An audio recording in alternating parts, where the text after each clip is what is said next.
School District. Let the minutes reflect we have a quorum with all members present except Speaker.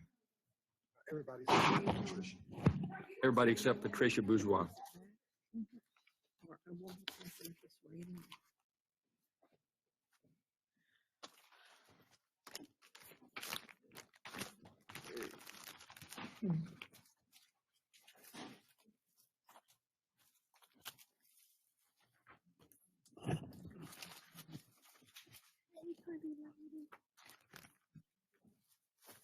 Wait, got me.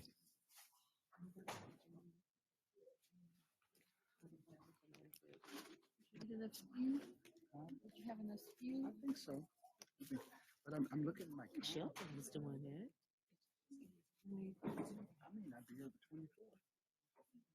This is the first I've heard of that we were having a meeting. No.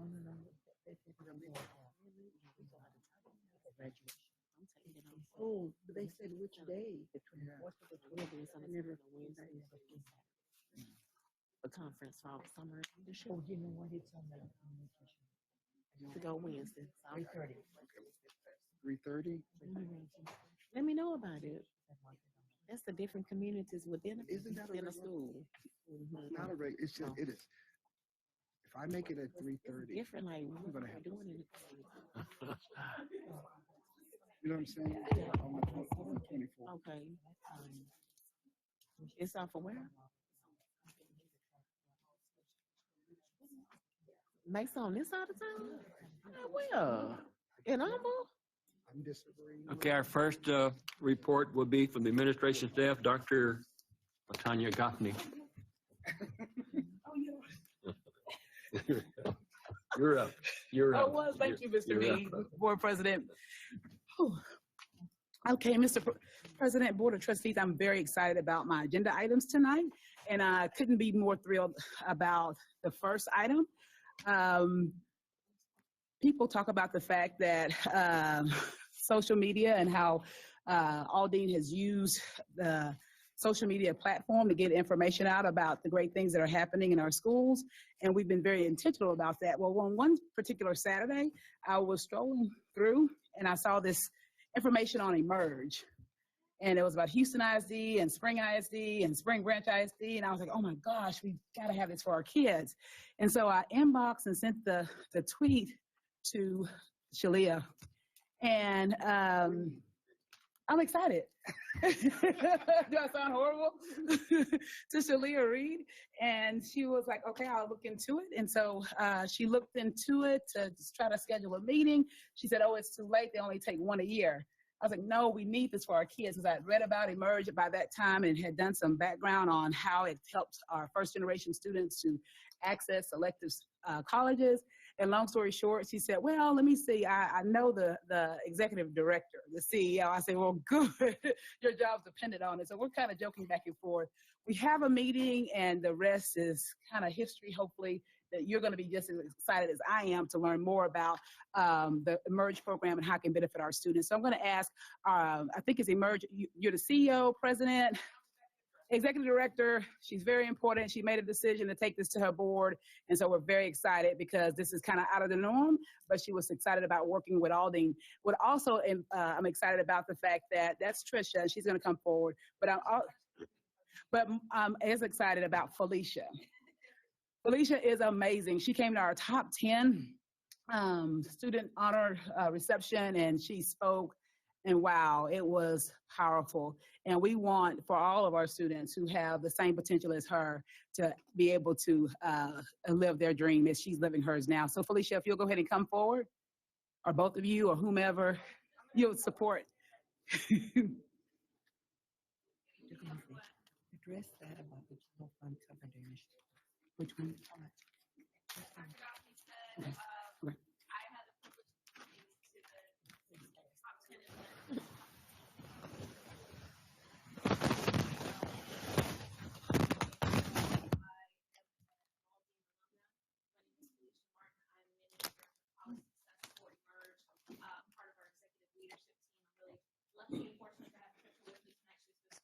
Okay. Doing the same type of presentation, but she didn't have to be there tonight, so she's here as well.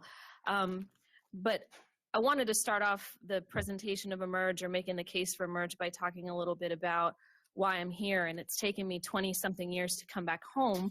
And I'm glad it's with an organization like Emerge, because I truly believe that this is the type of program that can transform not only the individual lives of the students that we will serve, but entire communities. And so that's why we're here. A little bit about me. It says up here, class of 1995, MacArthur High School. Ms. Avalos was my principal at that time. And I was telling the students a story about, after I graduated, I went to Rice, but that would not have been possible had it not been for my brother, who was 5 years older than me. So I was in the 7th grade at Hambrick when he was going through the college admission process. And I got to watch him sort of struggle through that process on his own. He was working 20 to 30 hours a week at the Wieners on East Mount Houston, and was president of Honor Society. And those were his 2 extracurricular activities, working and being a leader in the Honor Society. And he studied for his SAT in our home in the dark often, because we didn't have electricity sometimes. And so I watched him do this because he didn't have money or resources to take SAT preparation courses. And so for him, it was just studying and taking the test over and over and over again. And so I watched him as he did this, and he was admitted to college his senior year to the University of Texas. And we were so excited. As a family, we scrounged together $100 to get him his housing deposit and get him on a bus so that he could go to University of Texas and see what that was all about. And then 2 weeks later, he was admitted to Rice. And that moment transformed his life and transformed my life, because 5 years later, I knew what was possible for me. I knew when I got to MacArthur what courses I needed to take, how I needed to improve my writing, that I had to take calculus BC with Mr. Hedstrom. I knew what was important. And that year in 1995, 4 of us were admitted to Rice. And I think it was a testament to the work that my brother and his classmates did to show us what was possible. And so that's why I'm here. I went to Rice, I went out into the world, and I've worked in college access since then, because I knew when I got to Rice that there were not enough students like me. There were not enough students like me from Aldine at places like Rice, and I wanted to spend my career and my time on the planet trying to make sure that more students like me got to institutions like Rice. So why am I here with Emerge?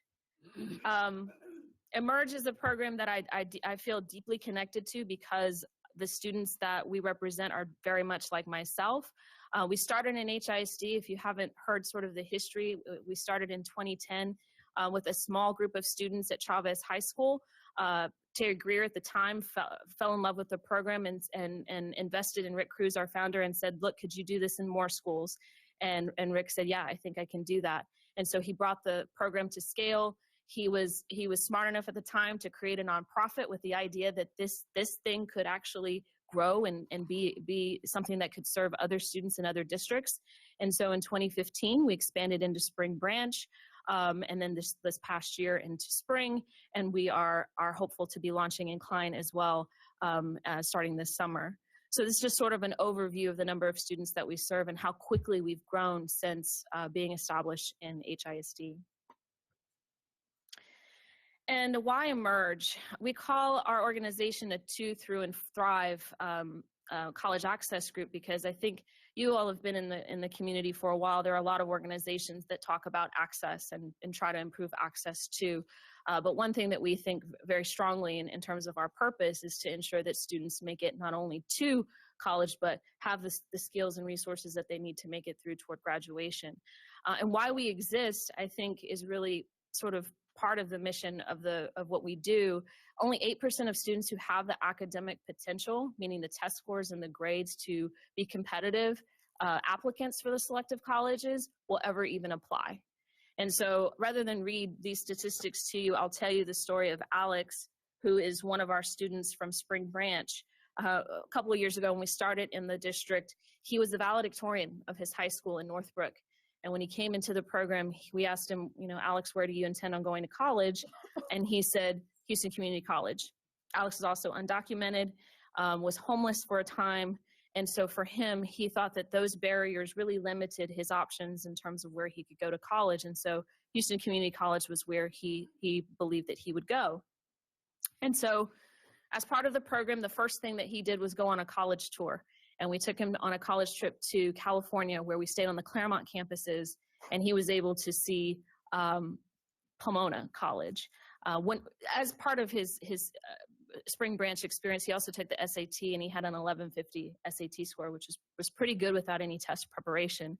But he got to Pomona, he saw the college, and he said, this is the kind of college that I want to go to, and learn through the process that if he was admitted as an undocumented student, that they would still cover 100% of his demonstrated need. And so from there, he had a goal, and he knew it was possible. He came back to school with a sort of renewed purpose. Through the SAT preparation courses that eMERGE provided him, he increased his score to a 1380, applied to Pomona College, got into Pomona College, and is now going into his junior year at Pomona College. And so his story sort of like tells us what's possible for students who have backgrounds like Alex's. There are thousands of students like this in Houston, and some of those students are here in Aldine. So why eMERGE here in Aldine? I think, one, it elevates the brand of the district. I think we've seen this in Spring Branch and now in Spring, that if you say, for instance, a student from MacArthur, if they're not applying to Yale, if Yale's never seen an application from MacArthur, they're not going to be looking for it. But the first time a student gets admitted to a college, they start to look, hey, Aldine is producing really highly selective, competitive students. Let's make sure that we filter for those applications when we see them. Let's take a look at those students and give them a second look, because now we know they're part of the eMERGE program. I think the additional exposure for your counselors, so students not only benefit from these program components, but counselors and people in your district that you would like to have go on these college trips, they get exposure to these campuses as well and learn what the process is like for students to apply. I was on a college trip with a principal in an HISD school when we were at MIT, and MIT was giving an overview of admissions criteria and saying, we won't even consider a student who hasn't had Calculus BC. And she was thinking to herself, we don't even offer Calculus BC at my school. My kids are already at a disadvantage because of absence of opportunity. And so she came back to her high school in HISD and hired a calculus teacher so that her students would have the opportunity to even be considered for that institution. I think sharing best practices, I think the program managers that we have in Spring Branch and in HISD, they end up sharing this knowledge with the other counselors. So what is it like to apply to a selective school? What do letters of recommendation look like? What are they looking for in that process? I think we believe deeply that this is a partnership. And we want to be able to share what we're learning from the college partners with the people that we work with on your campuses.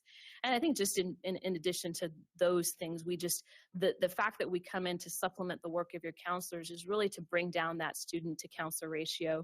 We know that your counselors are doing a lot of work. They have to support a good chunk of students. And so eMERGE program managers are really here to sort of support with the work that they're already doing. And that's towards increasing the matriculation rates overall. And this is just sort of an example of some of the institutions that our students are being admitted to. And many of them are the first in their family to be admitted to a college like this, but sometimes they're the first in their college building ever, or their high school building ever, to be admitted to some of these institutions. I think of Omar Hussein from, was he at Springwoods High School in Spring Branch, who is the first ever to be admitted to an Ivy League college at Springwoods, and he's at Cornell now. And I think that when you start to see those in a district at high schools that you're familiar with, say, God, there's a student at Nimitz that's going to Yale, there's a student at MacArthur who's going to Harvard, it makes a difference. Because it's not just the juniors that see this. This is the kids at Hamburg, it's the kids at the middle school that are seeing what's possible. And so sometimes this, even some of the schools that you see up here are not schools that our students would know about. Denison, University of Rochester. These are schools that fund at 95% of demonstrated need to 100% of demonstrated need, and our students don't know about them. This is just kind of an overview of a Spring Branch program manager's results in her first year. She was able to work with a group of students, learn who they were, form a relationship with her, and her outcomes were tremendous. Pitzer College, University of Notre Dame, Holy Cross, Emory. And also you'll see on here some Texas schools, because we know that a lot of our students will still find a Texas school as their best option, and we don't advise against that. We just want to make sure that students have multiple options upon graduation, that they can compare financial aid packages, so they can think about what's the right fit for them. We don't want them thinking that there's only one option for them based on what they know or what they've heard of. And I talked a little bit about this before, this 2 through and thrive concept, but we're thinking about students from the beginning of their high school experience into the end of their college experience. And so we start targeting 9th grade students who are already achieving at a high level to really give them an overview of what it means to be competitive for a selective college, because we know if you don't start in 9th grade or 10th grade, sometimes it's hard to make up that time. So in the 9th grade, they really need to be hearing about the types of courses that they need to be taking, why it's important to do SAT prep. And then we identify students in the 10th grade. We identify them after the first semester. They go through an application process that's very similar to selective college application. They write an essay, and then we onboard the new class and we take them to a boot camp, sort of like summer camp learning style, where they're onboarded. They get to spend some time learning about what the program is going to do. And then they go into their 11th grade with sort of an idea of like, now we're going to start thinking about what it means to apply to selective colleges. The summer between their 11th and 12th grade year, they go on a college trip. But that 11th grade year is really trying to get them to think about all of the pieces that are required to be a selective college applicant. So SAT prep, they start meeting with their program managers bi-weekly, and this is really the time where they're building a relationship with their program manager, so that when they get to that 12th grade year, it's very intense advising. This program manager has had time to get to know them and is really advising them on their college application process. We also do family engagement, financial aid workshops. In the districts that we serve, we also partner with counselors who are already doing that work in their schools. And so we're happy to be an additional set of hands for things that are already going on in your district. And so in terms of outcomes, you'll see that we have 94% of our students will get accepted to a selective college. Whether they decide to go or not comes later when we're doing our decision making, but students are going to apply to selective colleges and they're going to be admitted to selective colleges.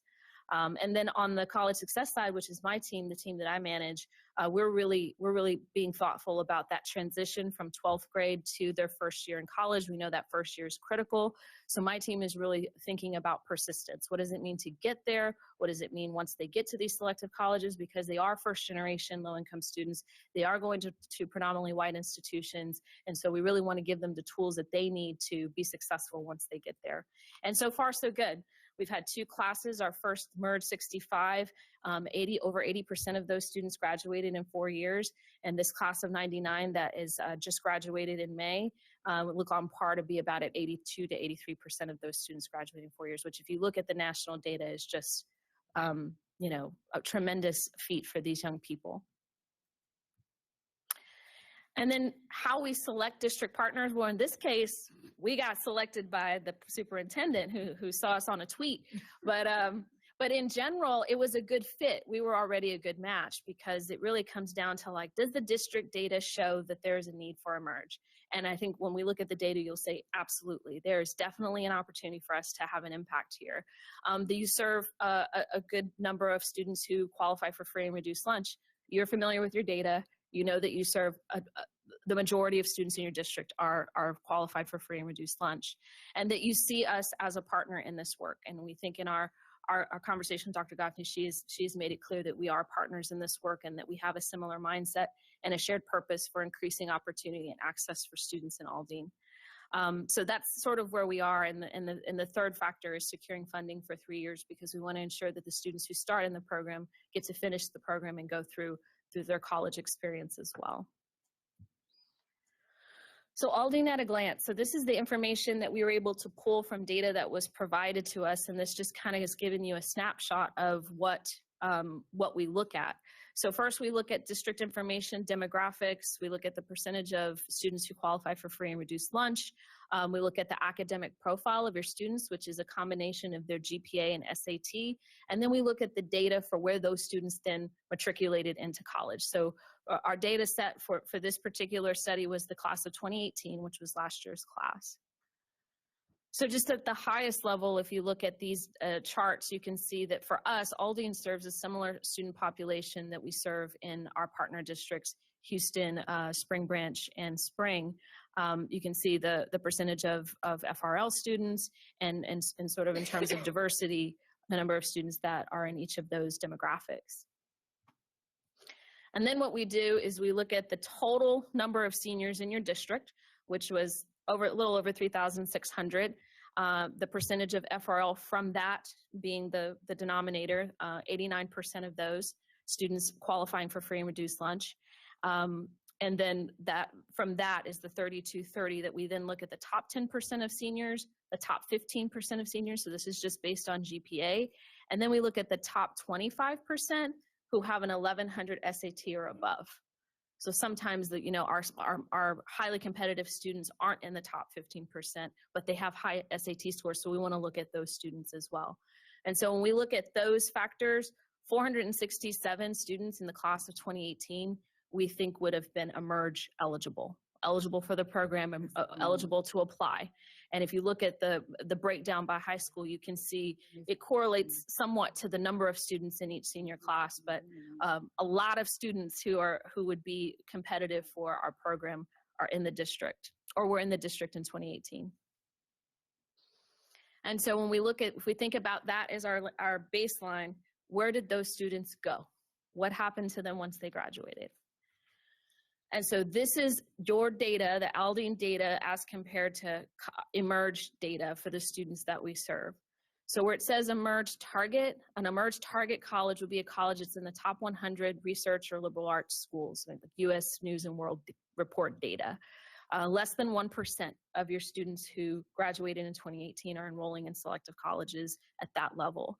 12% are going to Texas Selective, and what we call Texas Selective is UT, A&M, or UT Dallas. So those that have higher SAT thresholds and GPA, so these are the more selective Texas schools, 12% versus 20% of students that are in our program. And then the four-year college rate, 37%, so that's one of your higher percentages, and then your two-year college rate. And I think if you look at the colleges that this is of your 467 of those highly competitive students, where many of your students are going is into the Lone Star college system. And I think that's where we can have a huge impact. And, for sure getting them into a four-year college or Texas Selective, but with the idea of like giving them the opportunity to explore selective colleges, I think we would see a major shift in that particular data point for sure. And I think if we look at the state systems, I think students, we will still see students going into those systems. Those are amazing systems. But I think that we might see a shift. If you only have 3 going to a selective college, we know that there's more students in that class of 2018 who could have gone to a selective college. And as I said before, our students are doing well. They're showing that they not only are getting there, that they're making it through. And they were making it through without a college success team. And now there's actually a college success team that I'm managing. And we're gonna be thinking about how we can continue to keep that percentage high. And this is what it could look like for you all if we were to begin. And so this kind of shows where we would start. We'd start with a small group of students, and we do this in every district because we want to make sure that we get to know each other and that we're able to show results. And then as we go through the years, add on a few more in each grade level. I'll show you what the grade level breakdowns look like in a minute. But it's sort of like getting to a point where we're serving 300 students both in high school and on the college side, to be showing some impact in your overall matriculation numbers to selective colleges. This is sort of what it looks like over the next 4 to 5 years.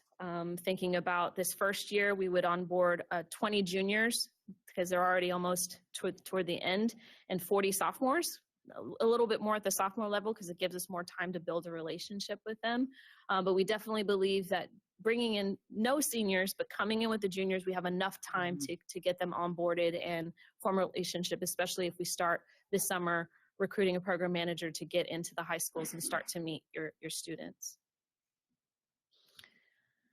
And you'll see the expense breakdown in a minute, but just to kind of give you a big picture overview of what those expenses cover, the program manager is the most influential person and what really we invest in on our side. So it's bringing down the student to program manager ratio, 60 students to 1 program manager. The college trips, this is a week-long trip that we take all of our students on to some part of the country. Those trips are an investment, but they are critical. And what our students say in their end-of-year surveys more often than not is the 2 things that were most critical part of their Emerge experience are the things that made their decision were their program manager and their college trip. SAT prep classes, the data is great in terms of students can come in with an 800 or 900 and increase 200 to 300 points. That has a major impact on their ability to be competitive in the college admissions process. The curriculum, the staffing, student enrichment activities, such as summer learning and other things that we invest in, and the program planning and evaluation reports that we'll give you on our program outcomes and the college success outcomes as well. In terms of staff, this kind of shows, like, as we add more students, how many program staff we would have in the district in year 1. You'd have 1 program manager that would onboard those 60 students, the 20 juniors and the 40 sophomores. And you would also have a director who would be working with you all, the district, to report out on how things are going and what's happening in the district. Then you would also have access to the nonprofit team, which is managing director of program, who oversees all of our district work, and myself, who oversees the college success side. And here's sort of the cost breakdown. Is the total cost, the high school cost, and if you kind of see that college scholar cost, that's all sort of additional value that you get as part of our program that the district is not paying directly for. That's something that an added benefit that you get as part of the overall cost of the program. And the additional money that's coming in over time is the additional number of students that would be added into the program year over year. And with that, questions? I do have a question about the program manager. Is that something facilitated by the district or by you?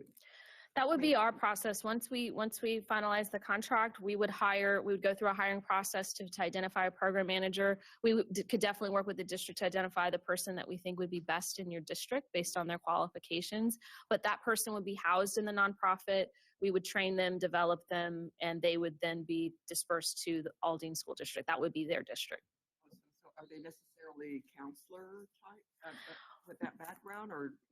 Most of our program managers come in with either a teaching or a counseling background. Sometimes we have people who've been on the college side, so they've been admission counselors. So some type of teaching, college access background is usually what we're looking for. And how are the students selected? Students are selected first by, we first do a data pool to see how many students are qualified for free and reduced lunch, and then we look at SAT and GPA scores. We run the data to see also who's in the top 10 to 15% of your classes. So then we were able to kind of present a target list to you all. And then if you feel like we're missing students because of maybe not being marked properly free and reduced lunch, then we can add students to that target list. But the GPA and the PSAT score, which is what they will have in the 10th grade, is what we use as an initial marker, and then students will apply. So they'll actually go through an application process, they will submit an essay, and then we have criteria that we look at to identify students, because it's not just about their academics, it's about character, leadership. They've displayed some willingness to want to commit to the program through the information session. So your program manager will come into the district and present to those sophomores and say, you've been nominated to be part of this program, here's what the program entails, and then students kind of make a case for themselves in their application process. How is it funded, and the salary, and how is it all funded? Yeah. So, hi everybody, nice to meet you all. So it's actually different by district. So what we do is we ask the district to pay for the cost of the program, but we also offer to partner with the district to help fundraise, or sometimes the district says that they'll be willing to pay out of their general fund. So it really differs across each of the districts that we work with. So for example, in HISD, and we partnered with them. We went to the Houston Endowment, and the Houston Endowment actually funded the full cost of the program. In spring ISD, we partnered with the superintendent to go to the Brown Foundation to pay for a percentage of the program, but the district is paying for the majority of it. In order to get a major funder, usually it takes about a year to find someone and to meet with them. So we do that with the superintendent usually to find and cultivate, bring them out to a district and help them understand what it would really take. So it really differs by district. And I feel so strongly that we could repurpose funds, do something different. But I also feel strongly that with all of the different rooms that I've been in, that and the interest in Aldine and the opportunity in Aldine, that we're not going to have a hard time finding someone to support and fund as well. You want to speak to that? No. Okay, well, just last Friday, we actually got a call from the Houston Endowment, who is very interested in supporting our work on college access. They, just like Dr. Goffney said, people have heard about what the district is doing. Maybe Mr. Shanklin, it was the article about ACE, or maybe it was just conversations, but they have heard about what we're trying to do in Aldine and is very interested in supporting a program like Emerge. I think we're trying to get a meeting scheduled very quickly so we can see how it all comes together and balances out. But there are people who are interested in funding the work. And I think the commitment is 3 years. And so we'd be looking for some support over 3 years. Right. And can you hear me? Mhm. And we've also discussed how we would repurpose funds so that we are better able to address this priority, if you will. And with some of the adjustments and programs, software programs that we are no longer doing, the cost savings from those programs would allow us to support this particular initiative. Right. Because, and then of course we have a very positive relationship with Good Reason Houston. And so we had a soft conversation about it. And she said, you know, again, don't let money be the reason that you don't, because we'll be able to Oh, find that is something. true. She did state that. And then in addition to that, though, keep in mind that it impacts the population that we're definitely wanting to see huge gains. But what also excited me was strengthening our own counselors. And that's an opportunity, because if you're not exposed to what's possible, you share with me what happened in a neighboring district where they were saying there's no way that we're going to ever get someone in this position. I think it was Spring ISD, if we don't offer X, if we don't offer this course. So there, in addition to helping the population that we're looking at, it also helps the entire district, in my opinion. I agree. Who teaches the SAT prep? Is it during school day hours, or is it after Yeah. hours, or? We contract with a group called Test Masters, and it's after school. We work it into the student schedule based on their location. Some in Spring Branch, they actually have set it up in the school building to make it more accommodating for the students. So I think it would just mean getting into Aldine and seeing what was possible. It's very good. I've No. seen this program. I've seen this program work at HISD, Mm. and it's very good. Thank you. Harris County Department of Education. Y'all talked about it. Mm. Really great. So we're excited and so thankful, because technically you only look at one district a year, and technically Klein had kind of beat us to it. They did. But the fact, But we've really wanted to come to Aldine since, I mean, when I started in 2014, we actually met with the superintendent here in Aldine as our first expansion partner. And it just, at that time, it just wasn't the right, it just wasn't the right time, I think, for how the district was moving.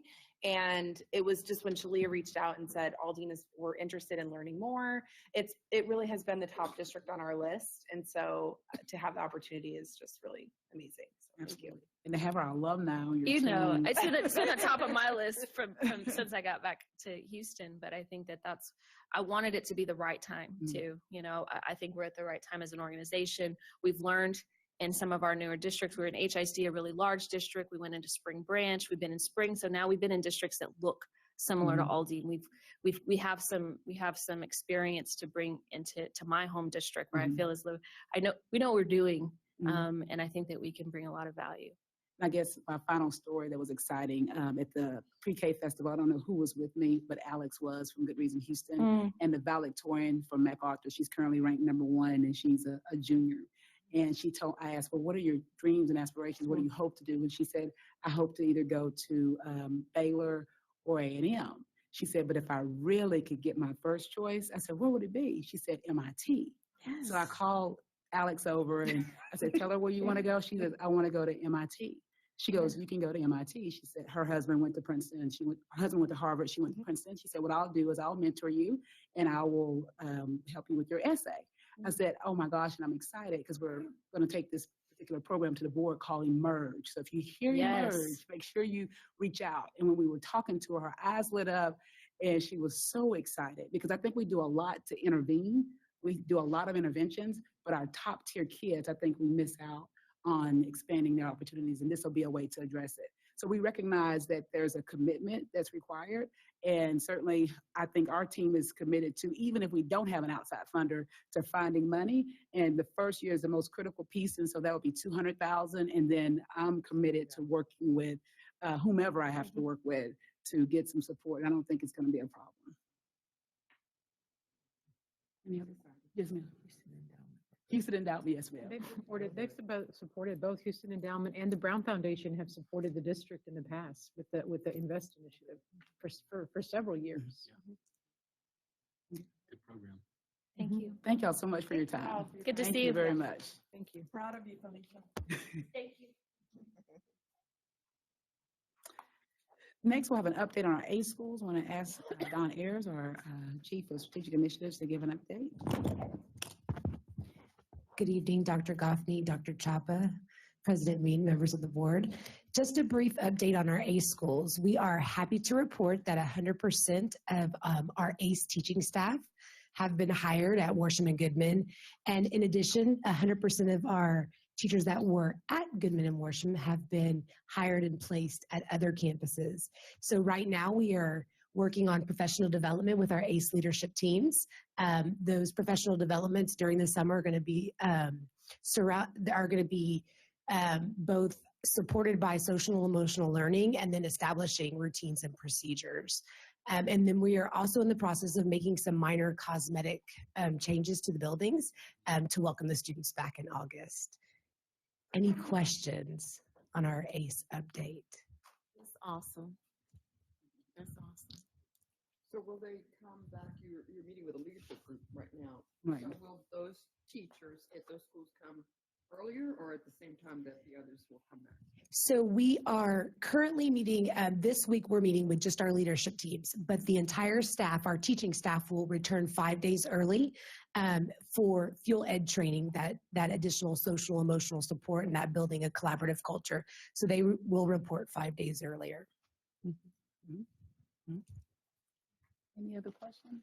And it's supported, the stipends are supported by the group. Good reason, Houston. Completely supported. Comes completely this 100%. first year. Yes, sir. Yes, sir. For this one. Yes, sir. Oops. Awesome. Great, and Thank you. thank you. And last but certainly not least, we wanted to talk about upcoming board training and workshops and see if there were any questions. We've been working to get as many dates as we can secured as fast as possible. And then, of course, Yolanda and I looked at the calendar. So as you say, yes, we're going to commit to going. She's working on the calendar that also includes just the general meetings, including the regional meetings and so on and so forth. So meanwhile, are you okay?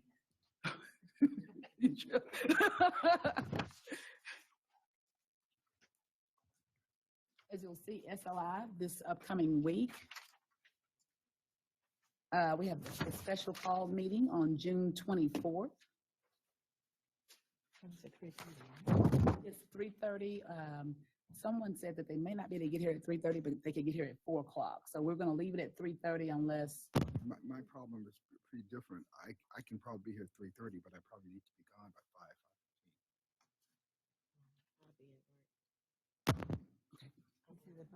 can we get you really, this is the budget and then, we need to have conversations about strategic plan and other things.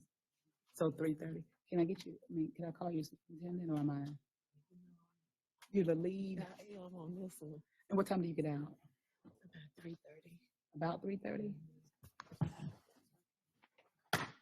4 o'clock, and then you have to leave at 5:30, you said? I'm thinking, I can be flexible with there.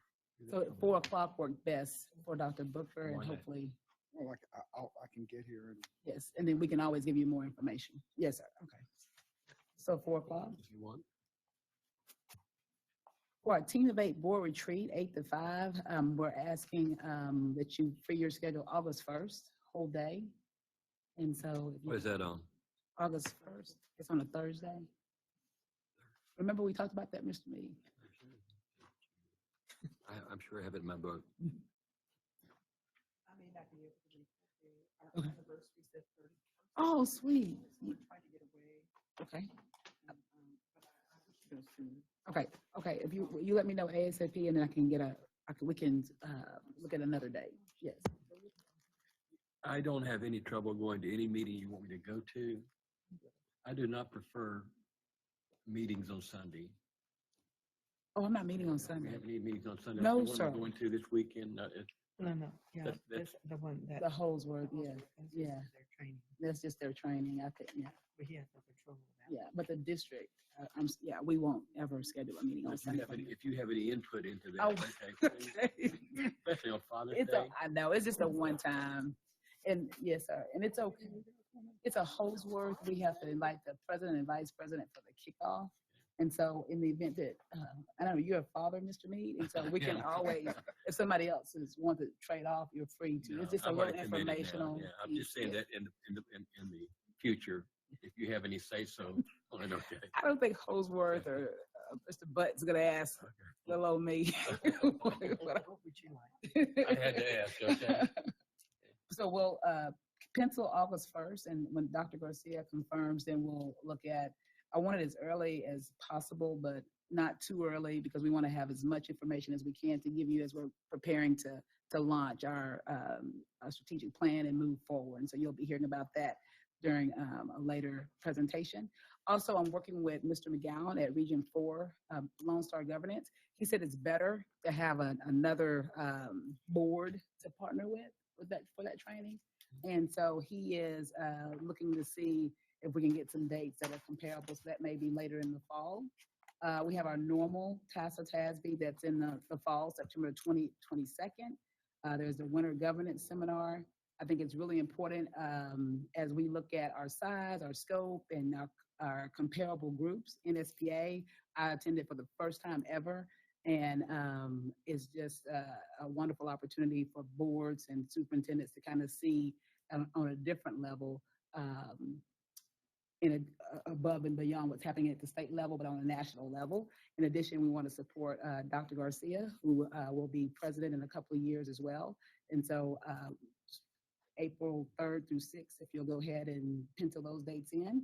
And then I had the pleasure of speaking on a summit piece for MASBA, but we didn't necessarily stay for the conference. I think that's really important too, as we look at what's possible. Our kids received a scholarship this year, and the MASBA organization is focused on equity. I think they were TAPSI and MASBA, they were focused on equity before it became a popular term. And so we've got to stay connected to those groups because we recognize that that's who we represent. So there's something to think about. Any questions as you're marking your calendars? And What month that usually happens? MASBA was in February, and I think it's going to be in San Antonio. And it's I going to be remember. at the same time we have ours.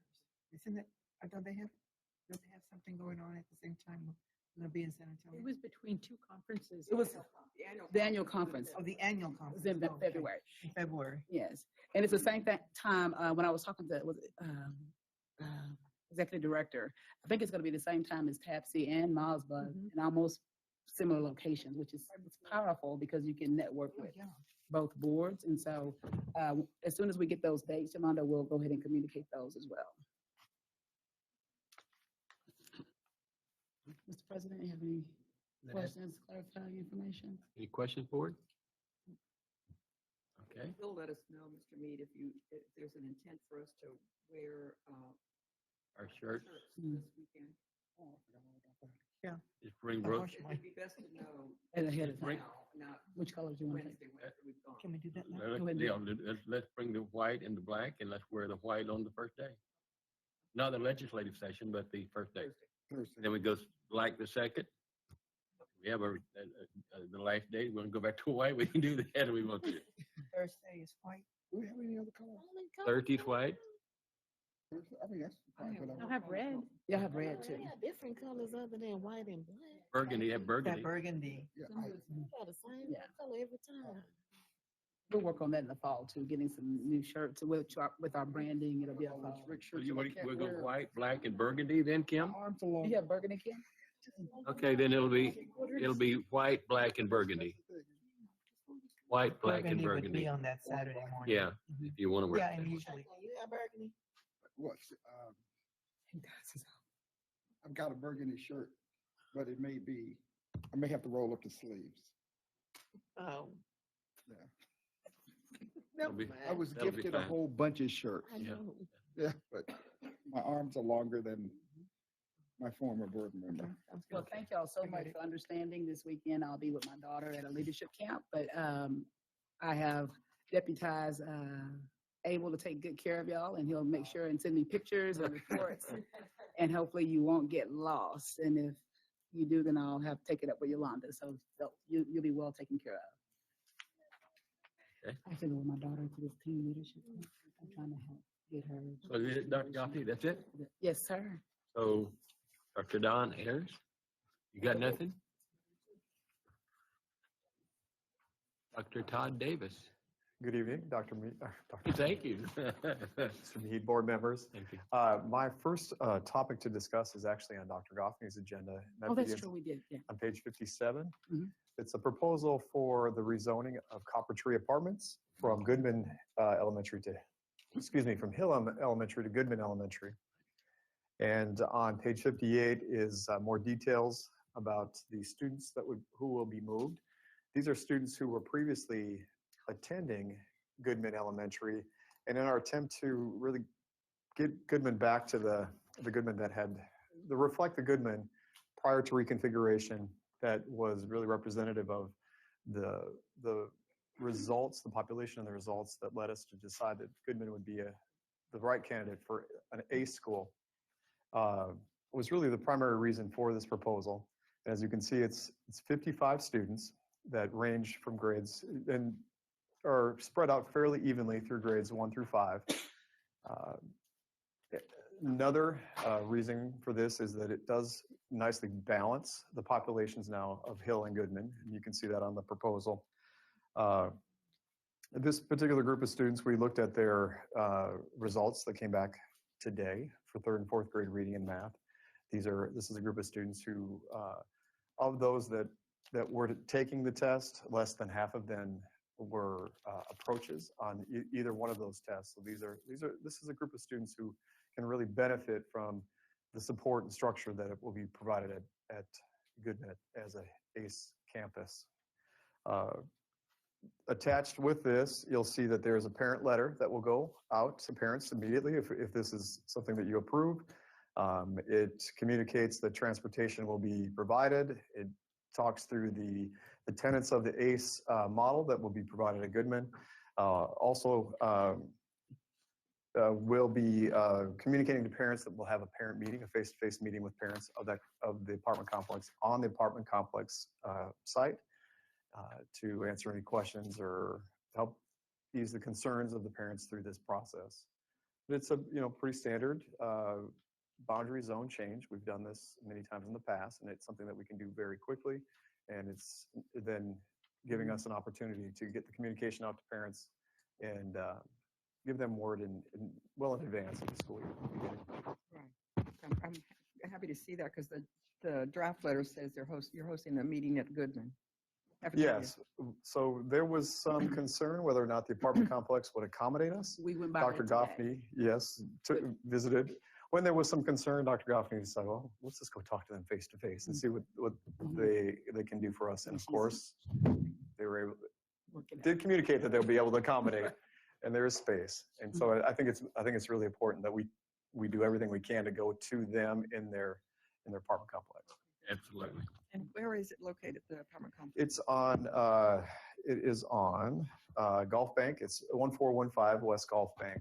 It really sits kind of nicely between the two campuses, But they have off historically. of Veterans and Gulf Bank.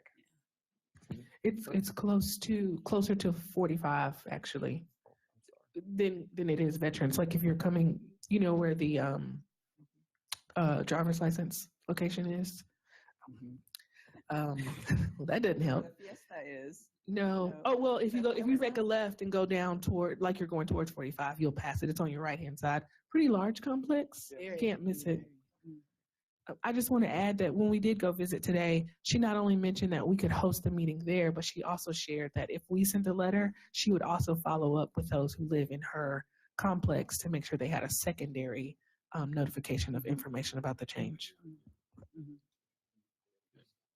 And then one other benefit of the zoning is under the staffing on the handout that I provided to you on page 58, that we're actually, the projections, by making this move, Goodman was slightly over projected in staffing, so the move nets -1.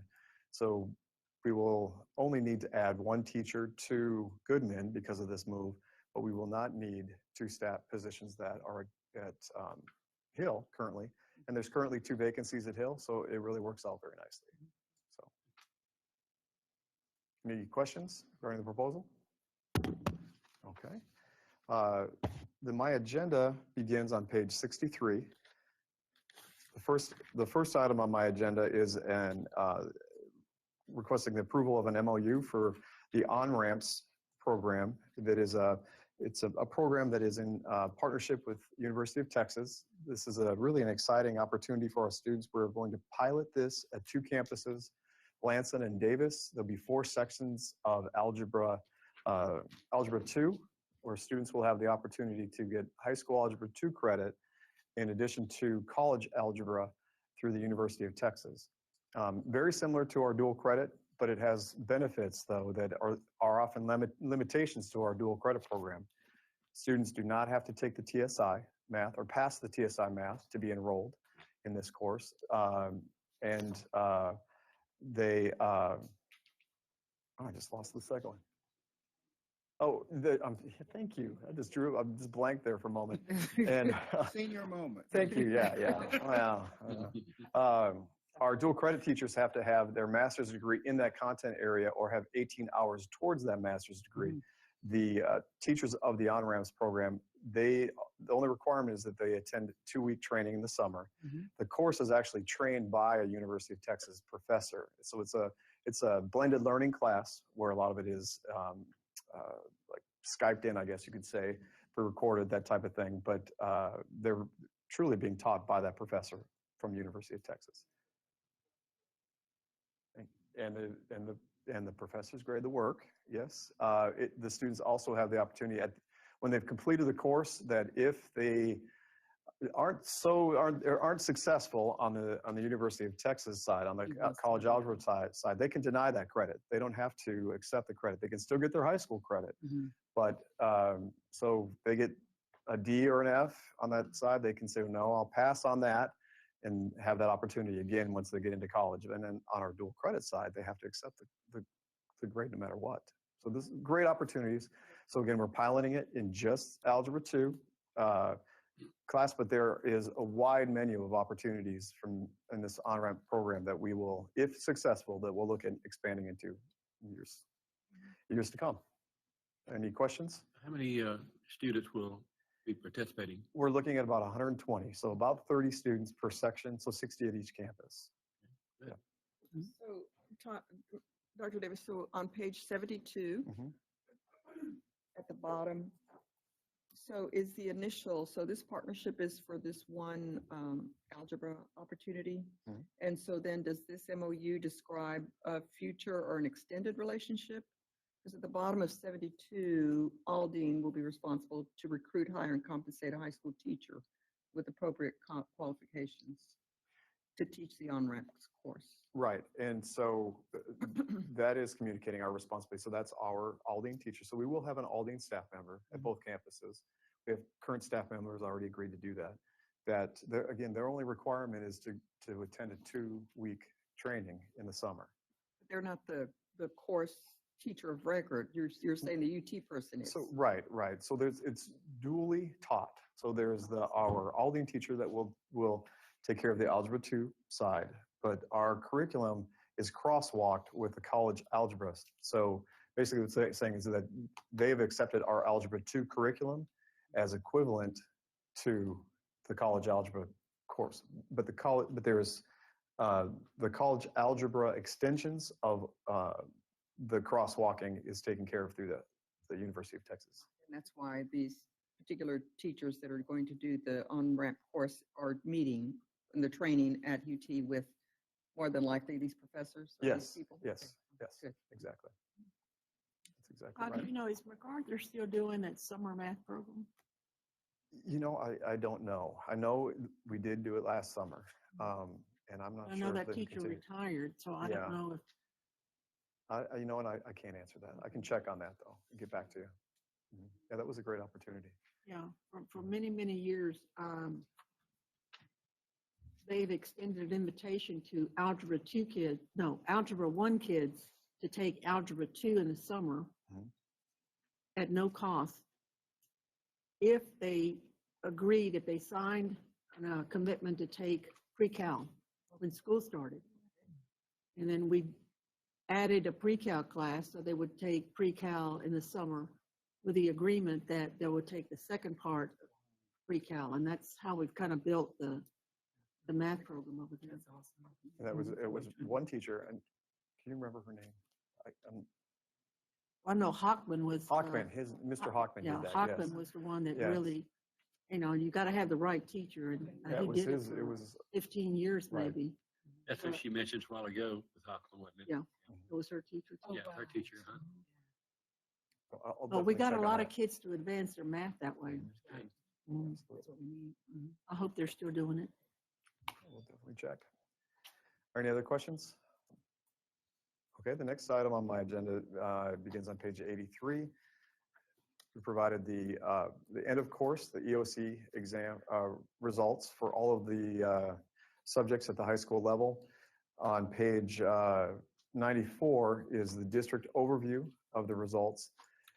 So you'll see, looking at the district overview, it provides the state performance and Aldine performance over the course of the last 3 years. And at first glance, you can see that in the growth column, is everybody with me on page? You said 94, didn't you?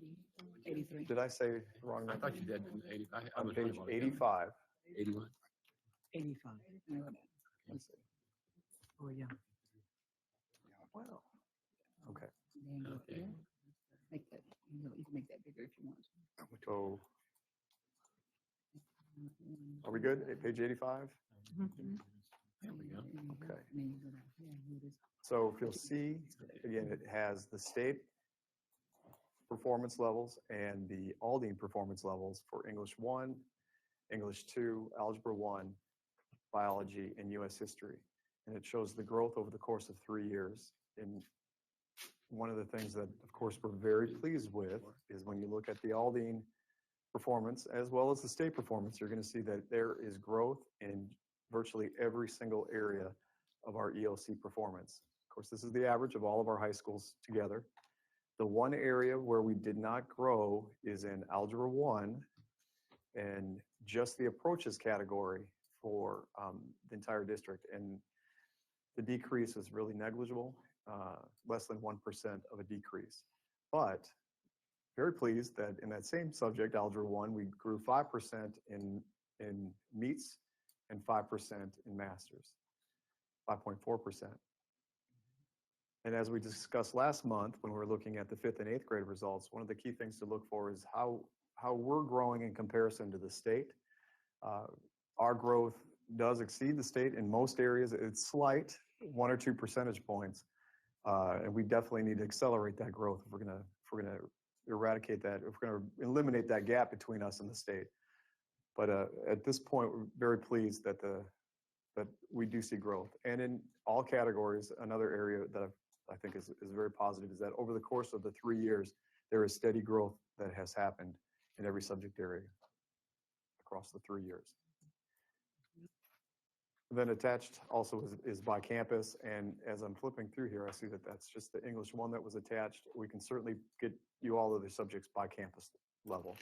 But are there any questions regarding the results? Love to see the green. I'd like to see the green, yes. I think it's probably just because of the function of the number, this very small number, but almost all of the the red indicators are the either the special ed indicator population or the white population. Yes, it is. Yes. I think the white is because this numbers are so small. Well, it is, and it's a population that has that is in need of focus. I mean, we certainly want to have green across the board, no matter the numbers. But I think you're right, though. The small numbers do play into that to some degree. Something about that. Yes, and so we have every student we want to know by name and need, but specifically because that's a population that we certainly want to make sure that we're meeting their needs. And sometimes because it's the opposite, we don't see it as a priority. If we were predominantly something else and had just a few Black or brown students, we would be intentional about making sure that we were meeting their needs. And so we want to do that for all kids. And so those, was it 1,049 students district-wide? And so knowing them by name and need and how we can best meet their needs, because they typically don't fall into a certain group. And so we don't want to lose them in the shuffle. So no other questions? All right, then that concludes my report. Thanks, Todd. Dr. Selena Chapa, operations. Operations, yes, sir. And my agenda begins on page, let me see, on page 91. And I have my two standard reports, President Mead and Dr. Goffney and members of the board. So we will begin with the bond update, which is located on page 92. Are there any questions regarding any information that was included there, specifically regarding the new construction and repairs? Mr. Mead, any questions regarding the athletic fields at Mead Middle School? Well, I did go by and take a look at it. Are you pleased? Looks good. It does have 2 goalposts. Very good. And it's got some grass on it now. And it looks like the tennis court's coming along. And so I only wish, only thing I wish that it was, you wish that it was. Make that happen as well, Mr. Newton, unfortunately. Yes. We need long more of that in conversations. our district. So another question would be for Rose Avalos regarding the Avalos P-TECH school. Any questions regarding Avalos P-TECH? No, I'll check the football field out. You don't get a football field in the house. Now you feel left out, Rose. We'll use this one. You're close by. We'll use this one. But you're gonna. Can we get her a football field? On paper. That was an expensive football I field. know, I know it was. Oh, Lord. That's what So my next report, if there are no questions No regarding any of the updates, bond updates, would be the report from Child Nutrition. And that is really just a culmination of the participation report. And it also includes, which is located starting on page 95 and continues with the operations for child nutrition, which is located on page 97. Dr. Chapa, I do want to say thank you for the report that you did at the technical high school, the report to the patrons, if you will, where the money has been spent on the bond issue. Oh, the bond update? About the update. That was Dr. Alfred Stevens. Well, we were all there. Okay. How you can get it confused. For sure. I can see, I understand. It was a good report. Thank you, President Mead. Dr. Chapa and I look alike in many ways. I was thinking in terms of operations when I said that. Oh, okay. But what I did say to someone, I think you did mention this, because people had asked me about putting it on board, where they could see exactly their self on the computer. And I think you said you were going to do that. The updates. On the On the website. huh? Yes, sir. And they were very appreciative of that. Yes. And I told them you were doing that. That was actually Shalita. That was me. You better quit. I look like her too. You did probably.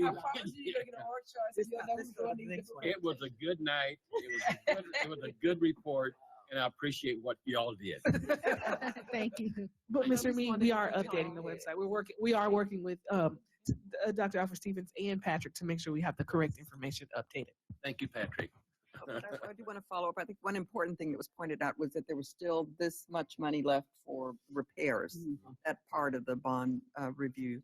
And so it'd be good for us to know, since Patrick is here as well, what those are and, you know, the level of urgency or how you prioritize those. You were gonna have an because, assessment. you know, from the perspective of that review, that initial review of the assessment that was done pre-bond issue, there was a thick binder. There was not an opportunity to really understand the severity of some of the repair work that needed to be done. And so it'd be good to be able to reinforce to those schools that have those greater needs that work is coming, that there's still funding from the bond for those repairs, and that they will be done. And I want to remind the board that when when the conversation initially started, it wasn't the $798 million, right? What was the initial amount, Patrick? Oh, billions. Yeah. It was at least it $1 was a billion. lot. And so, and then as the conversations continued, then it was decided that it was going to be divided up into a three-phase initiative. And so bonds that we were hoping to get accomplished over 15 years. So every 5 years that we would be able to do that. Right. Even within the first year, because that was reduced and from it was over $1 million. So billion. even or billion.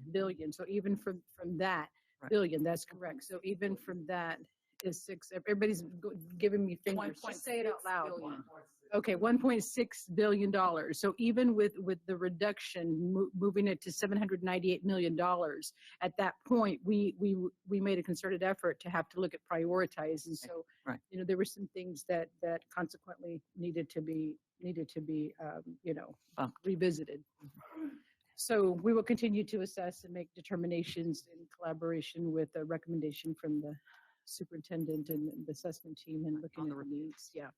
And you'll probably. But there are needs out there. Oh, absolutely. That's why I'm So, asking. That's why I'm asking. which is also why Dr. Alfred Stevens said earlier, you know, as we grow, we've added more schools, there are more needs. And even though we have new schools, there are things that have to happen even in the new schools. And the superintendent, you know, walked around, you've got to touch up, or else, because if we don't keep up with those things, then every year that we delay even the touch-ups at new schools, it would compound, you know, the needs even more. So, And in the coming months, specifically this month, you'll start to see more of the repair projects that are underway.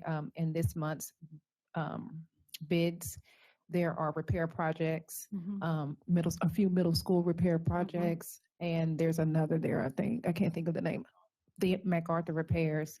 So in the repair piece was the last or final phase of the bond allocations. And so you'll see those projects rev up now that we've gotten that new construction piece pretty much out of the way. So more information will be forthcoming. Okay. thank you. Thank you for the compliment, Mr. Mead. I messed up though, giving you that. I really wanted to be tall. I'm going to say beautiful, now, so I'm just going thank to say the team, okay? Y'all all work together, okay? Yes. Appreciate that. And if there are no more questions, President Mead, that concludes my part of the agenda. Thank you, Dr. Chapa. Dr. Javier Villarreal. Yes, good evening, Mr. Mead, Dr. Goffney, Dr. Chapa, Board of Trustees.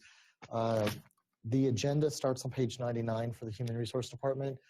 Ms. Reed is handing you an addendum because we did not load that today. It will be loaded tomorrow. But on the agenda, the addendum is for discussion item number 5, and I'll talk about that when I get there. So as you can see on page 99 of the agenda, I have 5 discussion items and then 1 personnel matter to discuss during executive session. So I would start on page 100 with the first board item. And this is our invest appraisal calendar. Wanted you to see that we've already set the dates for that. We have the training window, the first day when administrators can start appraising teachers. We also have the dates set, dates that they are not allowed to go appraise, and those are the dates that are the days before holidays, and when the windows close and so forth. And again, that's on page 100. Is there any questions in regards to the invest appraisal calendar? Okay, so the item number 2 for discussion starts on page 102, and this is our monthly human resource personnel report. As you can see on page 102, this was for in May. We had 3 resignations and they ended up resigning in May before the end of their contract. And then the rest is for the 2019-2020 school year. So we have 77 resignations for next school year. And then we've had 11 retirements. And then at the end, which is on page 104, we also would like to express our sympathy to the family of Edwina King. She was an employee at Keeble EC Pre-K Kinder at the time of her death back late April. Dr. Villarreal, I know that you do exit surveys. Is the just scanning through the list of the resignations, retirement, the 77, there are a good number of other employment, other districts. Is that about what it's been before in previous years, the number that are leaving to go to another district? Yes, ma'am. I've asked the same question in terms of what are we predicted to hire. And what I've been told is that the numbers are around the same. We're still trying to gather all the information into a spreadsheet so we could synthesize it better. Is it possible that we get some information about the exit? I'm always curious about the reasons. Can we get a little information about that? Okay, so besides, if you look on page 102, so y'all are wanting more detailed information besides career change or other employment or staying home. So, okay. Or maybe whatever it is that your exit surveys are indicating. I mean. Okay. You know, if they're going to another district in particular, I mean, is it because it's closer to home? Or is it because, you know? I think quantifying the whole thing, I've seen it in like a pie chart so you can kind of see what it looks like. Okay. And perhaps the one that typically I think boards want to know as well, how many highly effective teachers are maybe leaving, but then how many of them were not highly effective and so may have been coached out, because otherwise it's just numbers. And typically we can figure out how we can do like a running total. And then towards the end of the year, as we begin the year, we can do a final presentation on what it looked like. Our turnover, which I hate to call it turnover because some resignations it's a good thing for the entire district. And then others, you want to know why our good people are leaving and how we can possibly address it. Definitely. I can bring that to you next month. There was, Dr. Chapa will remember because she did that in human resources. It was a yearly, I don't remember what time, what period. It's in September. September, okay, that'll be. September, October, I think it's That's September. about when you would have a more comprehensive. That's typically what I'm accustomed to as well. And if I may, I did pull up the data, and back in 2018, we had 165 resignations, At the same time. June of 2017, and in 2016, we had 162. So we're doing much better. And what we're going to be talking about in August, so it was a really good point, is many of our information that we provide is just the way it's always been. And so what we can do moving forward, beginning with all resignations, is start that running total so that we can look back, because otherwise you don't know if this is good, bad, indifferent. You don't know what story. So if we had the comparison, I'm glad you pulled it up. So thank you very much. But we can get that data and start tracking it from day one. So we'll know in March last year we had X amount of resignations, and now we have. Definitely. So I like that.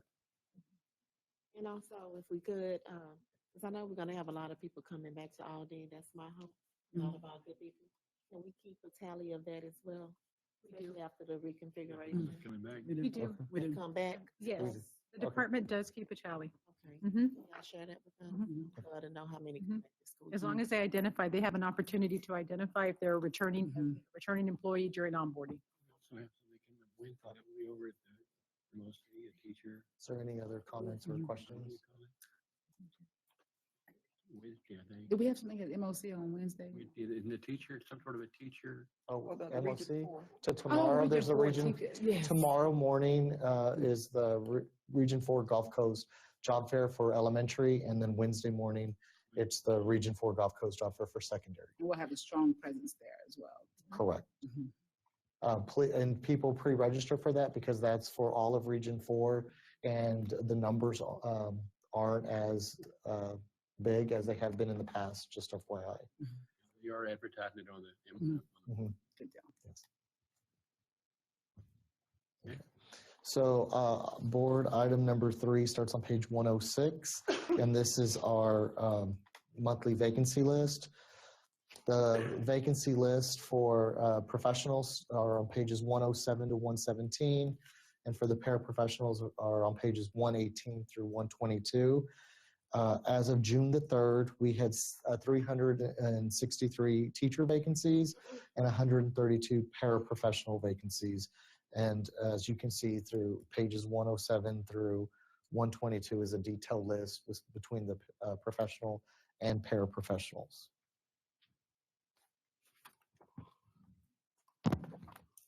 Okay, so the next board item starts on page 123. These are our personnel assignments and recommendations since the last board meeting. And since then, we've had 42 new hires, as you can see, ranging from a lot of different campuses on both those pages, 123 and 124. Any questions? Okay, then the last board item for discussion for the HR agenda is on page 126. And this is the one that has an addendum. And the reason for the addendum is because we added 2 staff assignments today. And the actual, as you can see, under staff assignments, the very first one, I put an asterisk. As of this morning, we've been able to identify the new principal for that middle school, and she will be here tomorrow evening to be introduced to y'all. And then under administrative transfers, that first one, we had the approval for the transfer this morning, and so wanted to keep y'all up to date. And so those are the reasons why it's there's an addendum. And I just had a question there. I understand the shifts and changes to the 2 ACE schools, but there are a number of others that are shifting, either assistant principals or counselors.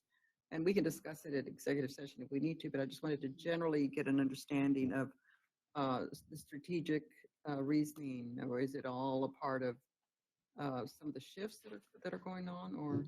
So part of the ACE was shifts that left some vacancies, but there's also some of these administrators who requested transfers because they wanted to grow in different areas and felt that a change would benefit them. So in working with the school assistant soups and with the chief of schools, we went ahead and granted the transfer.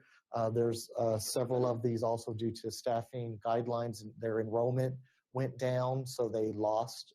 There was an assistant principal or a counselor put on excess, so we've been able to do the shifts that way, is the reason for all of these.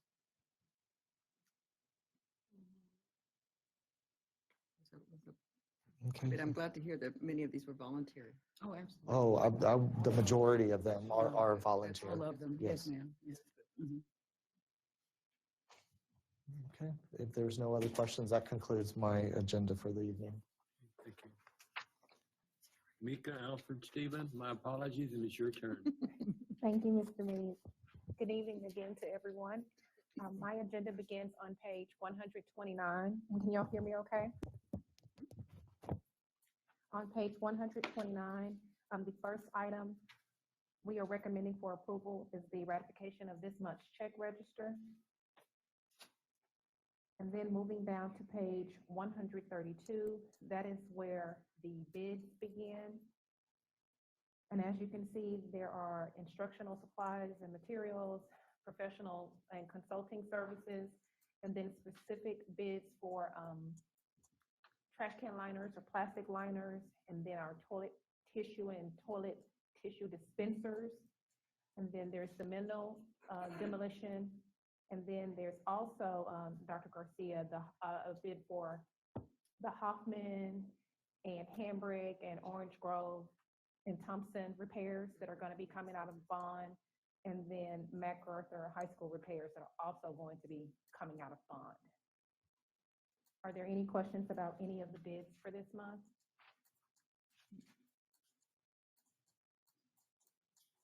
If there are no questions about any of the bids, I'd like to move down to page 178, which is where we have the contract and purchases that we are projecting to be over $50,000. Are there any questions about? Mika, where were you just a second, would you? Sorry. Yes, sir. What page did you say? Page 178. Okay, now did it. You did. Okay, thank you. So here again, a list of potential projects that we have coming up down the pipeline or up the pipeline. Are there any questions about any of those? Just a general question, just looking at something like on page 180, the Renaissance, you know, those software programs that we've used that we're buying and stuff, have we evaluated those to make sure that they're still necessary and being used? That's all. Yes, we have. I can speak to that, Mr. Shinglin. That was one of the projects that I had this past year, was looking at Renaissance. Renaissance Learning, we have had a contract with them for the past 4 or 5 years, if I'm not mistaken. We use that for our universal screening for our students. Previously, it was in our elementary and middle schools. This contract is looking to expand that through the 9th grade. We want to make sure that we can have a research-based methodology to look at how our 9th graders are doing and growing in both reading and math. That was several of the trainings that I did with principals at the beginning and middle of the year to ensure that we were using it with fidelity. Built in beyond the universal screener for that is also interventions. And so part of the wonderful thing about this program is students take a 20-minute universal screener that will level set them and provide some great data as to where their challenge areas are. And then built in, there is some intervention tools that they will be able to utilize to help them catch up. So we saw a large growth in the use of what was called Renaissance Star is the universal screener, and then Flow is the use of the interventions. This year, after doing several trainings, myself and then in collaboration with the RTI specialist, we saw a large amount of gain in usage of this platform right here. The leaders found value in the data that was there.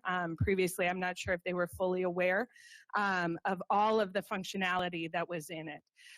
So this reflects an expansion of grades that we are going to use it in, and then also the built-in tools that we'll be able to access. Our students don't have to go outside of the platform. Everything is built right into it. So yes, there's a large awareness gap, I think, and so we'll be continuing to train and ensure that we are doing what we need for that. Also, we are meeting with the representatives from Renaissance tomorrow, so they will be sharing with our executive leadership team the data from this past year, as well as how we're going to move forward to ensure proper fidelity of that. Thank you. You're welcome. Is that why it's listed as pending? It is listed as pending because the current bid that Renaissance is on expires on June 30th, and they had to resubmit their renewal paperwork. And once that renewal paperwork has been processed, that pending will go to actually a completed status. And Mr. Shanklin, just to speak to that, we know that STARS is one way that we measure our kids. The great thing about Renaissance and the universal screener that's in place, we'll be able to really see how our students are growing, not only at the end of the year, summatively, like for a STAR test, but throughout the year. So at the beginning of the year, we'll do a universal screener, and we'll be able to compare our students' beginning of the year progress or where they are to where they were last year. And then we actually get to see value. So at the midpoint, we did a mid-year screener as well. So we get to see true growth, and then we can triangulate all the different data pieces to see how much our teachers are adding value to our students, and our system is designed to improve student outcomes. You want to speak to that, Todd? No, it's just it's an excellent opportunity, particularly as Katie mentioned for the 9th grade, because we truly need that data to make sure that we're scheduling students correctly. We have a missed opportunity at the 3rd period intervention. And this is really an incredible tool for the campuses to make sure that we're making the right decisions. And then, as Dr. Goffney mentioned, it's the tracking of progress throughout the year is really the valuable tool. And what I also find extremely opportune with this is the opportunity for us to compare the resources that we're putting in play in the district, not just with connection with Renaissance, but it's a good tool to evaluate the quality of resources that we're bringing in and also the quality of the curriculum that we're designing. Again, as many pieces of information, data, evidence that we can collect from student learning correlated back to the quality of not just Renaissance, but all of the supporting structures around Renaissance, it's extremely valuable. And how are we utilizing Achieve 3000? I am going to... Everybody's prepared. Yes, because Katie has worked really, evaluate Katie all of and our actually programs. Mabel have Right. been really instrumental in that. And we can talk about how we're moving into next year. Yeah, so Achieve 3000, also for the past couple of years, we have utilized this as what our reading intervention for secondary. So in the middle schools, we have been using Achieve in our reading labs. So each of the middle schools has a dedicated teacher where they have their room set up to really do Achieve 3000, but also small group intervention in a rotation type of system. We're also using Achieve in our high schools through our 3rd period intervention, as well as through other types of our English 1 and 2. It goes all the way through. I'm very excited about next year. We met with the middle school principals last week. They're working with us, and we are going to be, rather than just using Achieve in a lab setting, as Dr. Goffney said, oftentimes we just look at this as an intervention. We are going to be utilizing it in our 6th grade social studies classes. So 2 days a week, all of our middle school 6th grade, which is a world cultures class, they will be utilizing Achieve 3000 as part of their curriculum and their instruction. Our secondary program director of social studies has already aligned the lessons to our curriculum, and the training has already been set up. Therefore, we'll be able to capture much more information and I think get some of the kids who are ahead and may not be in a lab class, but they need a different platform in which to practice some of their nonfiction reading skills. So that's how we're using it for next year. The exciting part of Achieve is that it is entirely nonfiction, which is a type of reading that our students aren't well adept at and need all the practice that we can get. The fact that the correlation between the 6th grade history content and the Achieve 3000 is really exciting, and something that we do look towards trying to do as we expand the usage at the high school too. And Ms. Ayers, am I correct in remembering that the highest usage rate, or Ms. Rhodey or Katie, the highest usage rate, wasn't that Hoffman or Mabel? Wasn't that Hoffman? And you can see that their outcomes, their student outcomes, were significant. They had double-digit gains in student outcomes for our state assessment, and they had the highest usage. Yes, Can you in their elaborate on that, reading please? lab. Yes. And they got a lot of support in the reading lab, but yes, they had huge amounts of growth with reading. And we do get monthly reports from Achieve 3000, which is also wonderful, because we can not only see, as Dr. Chapa said, we could see usage, we could see growth in Lexile, we can see number of lessons completed.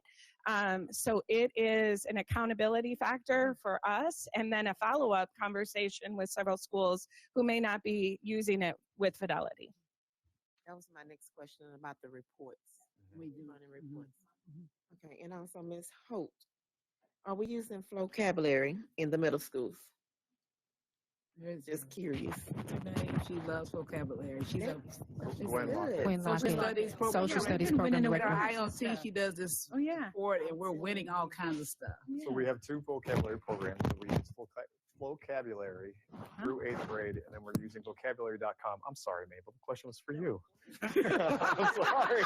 Put that microphone down quickly. Sorry. Yeah, that's right.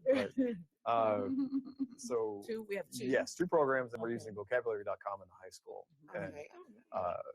yeah, one of the things that we really need to look at with vocabulary is tracking usage and tracking outcomes. It's a great program. It does attract the students. Great opportunity that we just need to make sure that we're using it with fidelity. That's right. Ms. Holt, did you have anything to add to that? Our at-risk kids really love that program. Right, right. Yes, they do. And also, Dr. Davis, I do have a question for you. Can you please, I have asked this in the past, but I know you'll do this for me. Can you please look into language with the exclamation point? For What is it our, about? it's our, it's a comprehensive. They haven't got literacy it. program. I don't even know if they have it there, but it's by Voyager. It was an HISD. Oh. So, and it helps our special ed kids. And Are you familiar with language? Tier 3 and special ed students Okay, gain tremendously from that program. You got it. I will look I've into never that. heard of that. Language? Language. With the exclamation point by Voyager. I Okay. want to know if they're still around, but that program helps a lot. Is it for reading intervention? It is. And writing, Oh, okay. reading and writing and comprehension. Sorry, we took over. That's okay. Okay, so that's the over 50K list for the month of June. The next item on my consent agenda is regarding this month's budget amendment. As you know, this is the last budget amendment for the 18-19 school year. And so what we have done is gone through all of our projected expenses through June 30th and try to forecast what each function's actual expenditures were going to be. So we know that function 11 is our biggest function because that's where that's where all of the direct classroom instruction happens. That's where we pay all of our teachers. And so in an effort to ensure that we have sufficient budget in that function, we have moved most of the unobligated funds across the different departments because they are pretty much have done everything that they're going to do for the 18-19 year, moved out most of that budget up to function 11. So that's standard this time of year where you go in and you conduct an analysis to see where you are to project expenditures for the end of the budget fiscal year. Then on page 185 is where we have another standard item on my consent agenda, which is the monthly tax office refunds. These are individuals or companies that have overpaid, so they have requested to be refunded. So we will be sending those refunds back. And then if you move down to page 188, this is our renewal for the Early Head Start Child Care Partnership that we have through Avance. And this funding supports 8 salaries for paraprofessional staff members and 1 clerical staff member that works at the Child Development Center. Of course, we have parents. This supports 24 slots at our Child Care Center for our parents that have children. So they can bring their children to the Child Development Center and go on to school. And after school, they come and pick up their child. So this grant supports that. And it's for children ages 6 weeks to 3 years old. So that's a renewal there. The city of Houston has given us an opportunity to continue our partnership with them. And so here you see a request for their, to have our crossing guard expenditures for our city schools reimbursed through the city of Houston. They have a child safety grant. So through that collaboration, we'll be able to submit expenditure requests to the city of Houston, and then they will reimburse us for the salary expenses for our crossing guards. Yes, ma'am. The only thing I was curious about are the schools. Yes. Or do we currently have crossing guards at particular schools in the city, and will we expand those? There are no plans to expand the crossing guards at this time, but there are a list of, thank you, Patrick, there are a list of city schools, if you will, from Aldine High School down to Francis.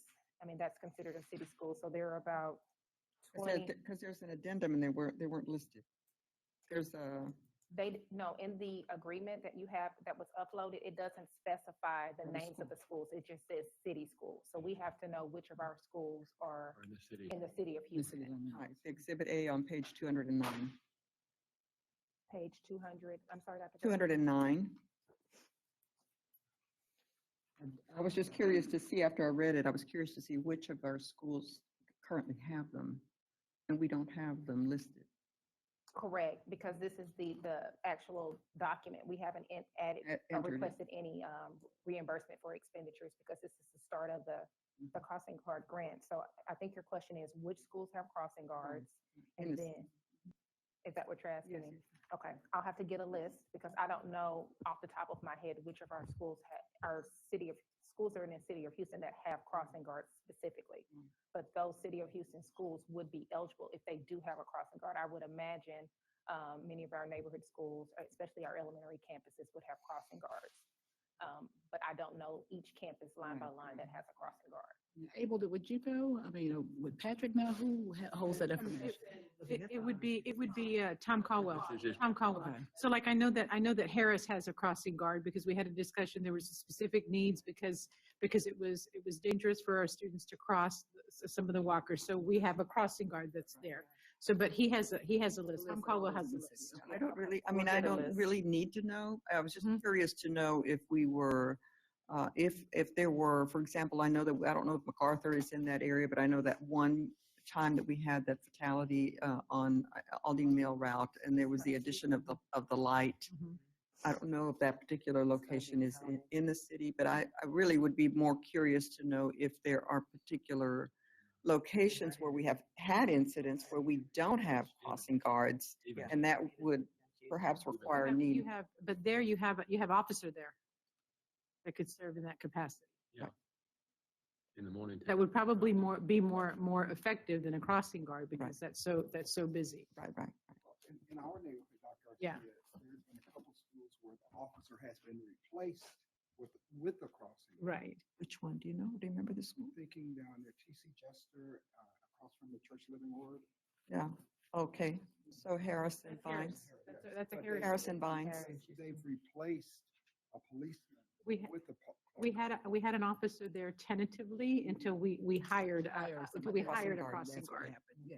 Because the kids were, our students were crossing that very busy road by themselves, and it was very dangerous. Yeah, well, I would just What we didn't want to imagine- happen is yeah. what happened over on Airline that one time, and that child was with a parent. Yeah, so what I'm hoping would happen would be that there would be an analysis of whatever the incidents have been within the city limits of locations or schools where there are not crossing guards, and that we would have an opportunity perhaps to take advantage of adding or requesting A crossing a guard. crossing guard. So if there's a specific situation such as that. I don't know and it. it's not a school that's in the City city, is paying for it. we still may want to maximize on that opportunity based Right. on Yeah, what you're if they're paid recommending. for it. So we don't want the fact that the city is reimbursing us to be the driver for us Right. deciding So if we're going to have a crossing guard. The crossing guard decision needs to be based on the need of the campus and where the campus is located and all that, Yes. all those other variables. I agree with you. That communication, usually the outreach begins with the principal. And at least I know because I was involved in that this year with Harris specifically. Well, it was even in the meetings with the Airlines Group, the Interstate 45 development, that we were even aware that there were not even on Airline Drive, they were not even, they didn't even have the school zone signs. They don't see them that way. Yes, and Tom Caldwell was looking that up. Yeah, Right. We had Tom Caldwell check on that. Okay, thank you. I'll get that information. And then the final item on my consent agenda is the interlocal agreement between the Texas Health and Human Services Commission and Aldine ISD. So as you know, we participate in the Medicaid Administrative Claiming Program, and every 5 years, we have to come back and bring a new contract, if you will, to the board for review, and to also indicate if we're going to continue participating in that program. And of course, that program allows us to get federally reimbursed for some of the expenses that we are incurring to support our students that receive Medicaid services. So that's what this agreement is for. And that concludes my consent agenda pieces. And then as far as my discussion agenda begins on page 260. And those are all my standard reports that I bring to you each month, from the monthly tax office report down through the monthly revenue status report. We've discussed the budget. And if you'll just go quickly to page 271, which is enrollment. So these enrollment by school. So as you all know, we've been making certain that we monitor enrollment, not only on just a monthly basis, but on a weekly basis as well, making certain that we are staffing our campuses based on the needs of our district. Last year, when we were going through the budget reductions, if you remember some of those conversations, we decided to staff our buildings. We did our staffing projections based on having a decreased enrollment. So we staffed based on having about 65,500 kids. And as you can see, we ended the year with about 66,735 kids. So our enrollment projections exceeded our staffing projections, which is a good place to be in, because what you don't want to do is be overstaffed and not have the kids to support the teachers that we have on our payroll. So under the considerations, you saw that we were requesting to bring back, but to change the staffing ratio for 5th grade. Again, that's in response to these enrollment increases in these areas, because we're understaffed in 5th grade. And then to add the elective teachers, again, in response to the enrollment that we have projected here. Remember, our demographers came and presented enrollment information and showed us a trend line for the next 5 to 10 years. And we see that we are trending downward for one more year. And then we should start to see slight increases. So that's why we kept our staffing model the same this year. So we did not increase the staffing model. Instead, we staffed for about 65,500 kids again, hoping to have happy surprises at the end of the year when we see that we have exceeded our enrollment projections. Does that make sense? Yes. So that's our student enrollment report. And then we have on page 277, the materials auction. So we were able to auction off some goods and get some small bit of returns there. And then the final item on my discussion agenda is the district vendor list, which is on page 288. Are there any questions about any of the discussion items? Mr. Mead, if there are no questions, that concludes my agenda. Okay, thank you. I do want to say, we're talking about reading. The Optimist Club, like to work with the young kids in elementary. So this next semester, we're giving 2 bicycles to every elementary school in the district again, trying to help them to read. And so they read books. They put their names into the hat, and they draw out one for a girl's bike, one for a boy's bike. So I hope it helps some. Anyway, we think it does. Okay. Very encouraging. Thank you, Mr. Mead. Mr. Walt? Mr. Mead, board members, my agenda begins on page 289. I have 2 routine agenda items, one on judgment liens, release of judgment liens, and the other on release of abstract judgments. If you have any questions, I'll be happy to answer those right now. If not, I have a question, but it isn't about your, Enable may help us with this. There was some legislation passed as to, how did it read, Able? I think it was 4.8, that some entities may be able to go back up to 3 years and appeal their tax liability and then come back to us for reimbursement. Do you remember that exactly? I don't have that. Language in front of me. Yeah. We talked about that. Okay. Because we were speculating down at the county that because of incremental gains, that it won't have any teeth. Just want to know if you had any other opinion about it. That no one will use it. To go back for 3 years? Was it 3 years? Now, we talked about Appeal. a statute, the new statute last time about where the courts could remand back to HCAD for the person to add to their appeal. Is that? No, this is a little bit different. We had a discussion about where taxes were already assessed and someone after assessment could go back and file a suit on it. I'll get more information. All right, see which one, and I'll be happy to provide because any information. It really bothered me because it left so much wiggle room in how to budget for something like when we have to give out $1 million worth of money. Oh, Ava, wasn't that 480? Yes. Senate Bill 480? It was the one you Or reviewed last HB time. 480? Yeah, I From- think, Okay, then I wasn't there. Okay, got it. No okay, well, we can provide some additional information. I think the key to that one is that it was intended for taxpayers who actually had an appeal and maybe had a clerical error. Right. Or some other information that they weren't allowed to provide in their appeal. And that once they filed the lawsuit after losing the appeal, that the courts now had jurisdiction to just remand them back to HCAD, even though their appeal had already happened. Right, and the statute of limitation on filing those lawsuits is actually 4 years. So, but they didn't put any teeth on the definition of who could redo their appeal. We know through the legislative history what the intent was, but the language is not clearly defined. Yes. Thank you. No problem. I will have just a brief update during executive session.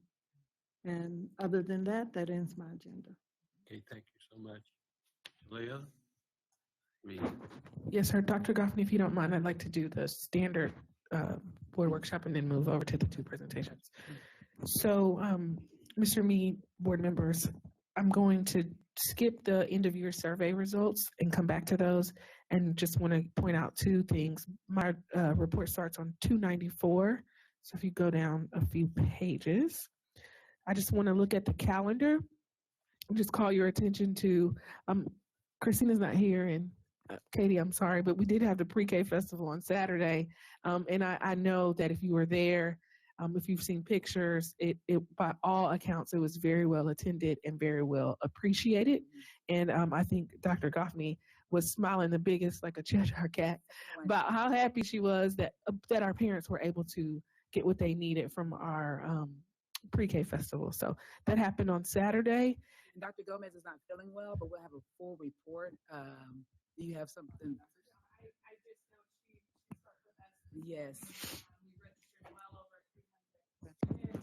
Last year we registered 60 for our first time, so they'll be at 300. And beyond that, there were appointments that were made, even at the campuses. Our largest, I think our CLASA registered like 36 little kids. It was wonderful. Well organized, great flow. The building was the perfect location, very, very adaptable to all of the vendors, and not vendors, but partners that we had that was there. I apologize, Dr. Gomez was feeling very ill, so she managed to squeeze her way into the doctor today. But worked very, very hard with Ellie from Good Reason Houston to ensure that Aldine's second annual, but first for their own, was a successful experience. And so that kind of, the rest of the month is empty on the calendar page. And July is as well, but you'll notice there are 2 study sessions that are mentioned there. And I think if you kind of keep paying attention to the board communication report, we'll continue to update it with any of the trainings or other sessions that will happen. In August, I want to make mention that convocation is scheduled for Thursday, August 8th. I just want to make sure you guys know that. We've shared it a couple times, but I want to remind you that Thursday, August 8th is convocation. And also breaking news is that summer graduation is scheduled for August 15th. And so again, those dates will show up in the board communication report, but while I had your attention, I wanted to call those out. The monthly media report, we're continuing to, just try to find new ways to really highlight the work that's being done in the district. Mr. Shanklin shared with, I guess, the group, the story from ACE that was on the front page of the Houston Chronicle last week. Dr. Goffney, I think I was out. I was ill that day and was really surprised because we've been working on that story for a little while. And it showed up as electronic, and then, wait, it's actually on the front page. And so, that's just a reminder of sometimes you got to just keep going at it until people start to notice. And then once people start to notice, the doors come open. And so Mr. Mead has a copy. The reporter has mentioned that she is interested in following the ACE story throughout the school year, but she's also interested in learning more about the changes that are happening. And so just Mike and I had a conversation this morning about how we're going to continue to partner in position. And I think even the eMERGE conversation will be something that will generate additional news. So sometimes it just takes a little while longer to get the ball rolling, but once it's rolling, it's rolling. So those are the 2 things from the board agenda. I'm going to move to the presentation to share a little bit more about the end of year staff survey. So Jeremy, could you let it down for me?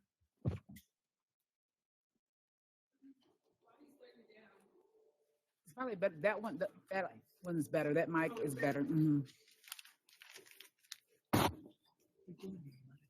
While the presentation's coming down, I just want to kind of preface it by saying I wasn't here at the beginning of the school year, but Dr. Goffney and team sent out a survey to staff just to kind of get an understanding of, what at the same time this year as I was transitioning in. I'm sorry, as you were transitioning in, asking, what are you thinking? What are your feelings? What are your thoughts? And so we wanted to continue that so we can have a baseline, but then even further get more information so the baseline continues. So next year we won't be starting flat again. We can have an idea of where the growth is, where some gaps are.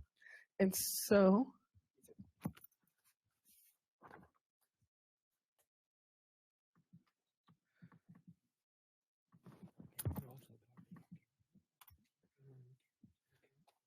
while she's pulling that up, we'll have a summer camp update in August, but Mr. Mead is pretty excited about it. We went and visited campuses today, and there are a lot of great things happening and very well attended, and I'm telling you, it is just amazing. We got to go to the kickoff where the teachers were trained, and it was exciting to see teachers, because remember, we were strategic about the teachers. We chose highly effective teachers for summer camp, so it wasn't based on just whoever wanted to. In addition, we went up, I think, was it $5 or $10?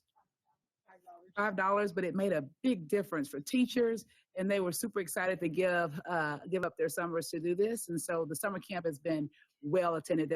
I hate to keep telling you stories, but I want you to walk in my shoes sometimes just so you can hear it. We were at, was it at the festival, or was it your colleague from Conroe, Kay? Yeah, actually, I was sharing with Dr. Goffney this morning. My niece works in Conroe. She's student taught in Aldine. I'm still mad at her for leaving, but I do get updates and everything. And usually it's, all the great things that are happening in Conroe. Yesterday she was over and she said, yeah, I was with a friend of a colleague of hers and who teaches here in Aldine.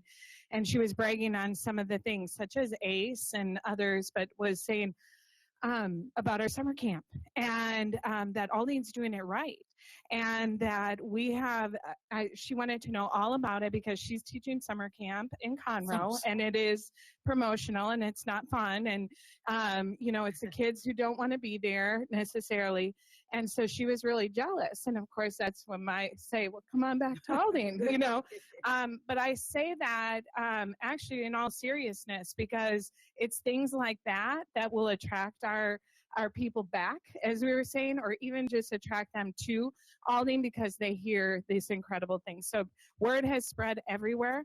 I will get updates. Today was the first official day for elementary and middle school. Last week started primary, 9th grade, and high school.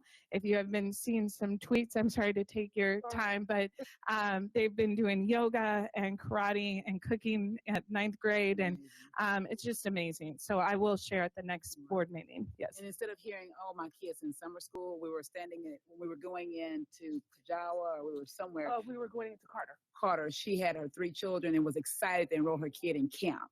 So it's a sense of pride. Now, mind you, we're doing intervention as well for part of the day, but in their minds, it's camp, and my kid is being enrolled in camp. So, Mr. Mead, it's been very well received and very positive, and just repurposing money and setting out a different vision. It's not going to cost us any more than it has in the past, but it's different. And what's exciting too is our principals owned it, and they expanded it, and I'm very proud of what they were able to create.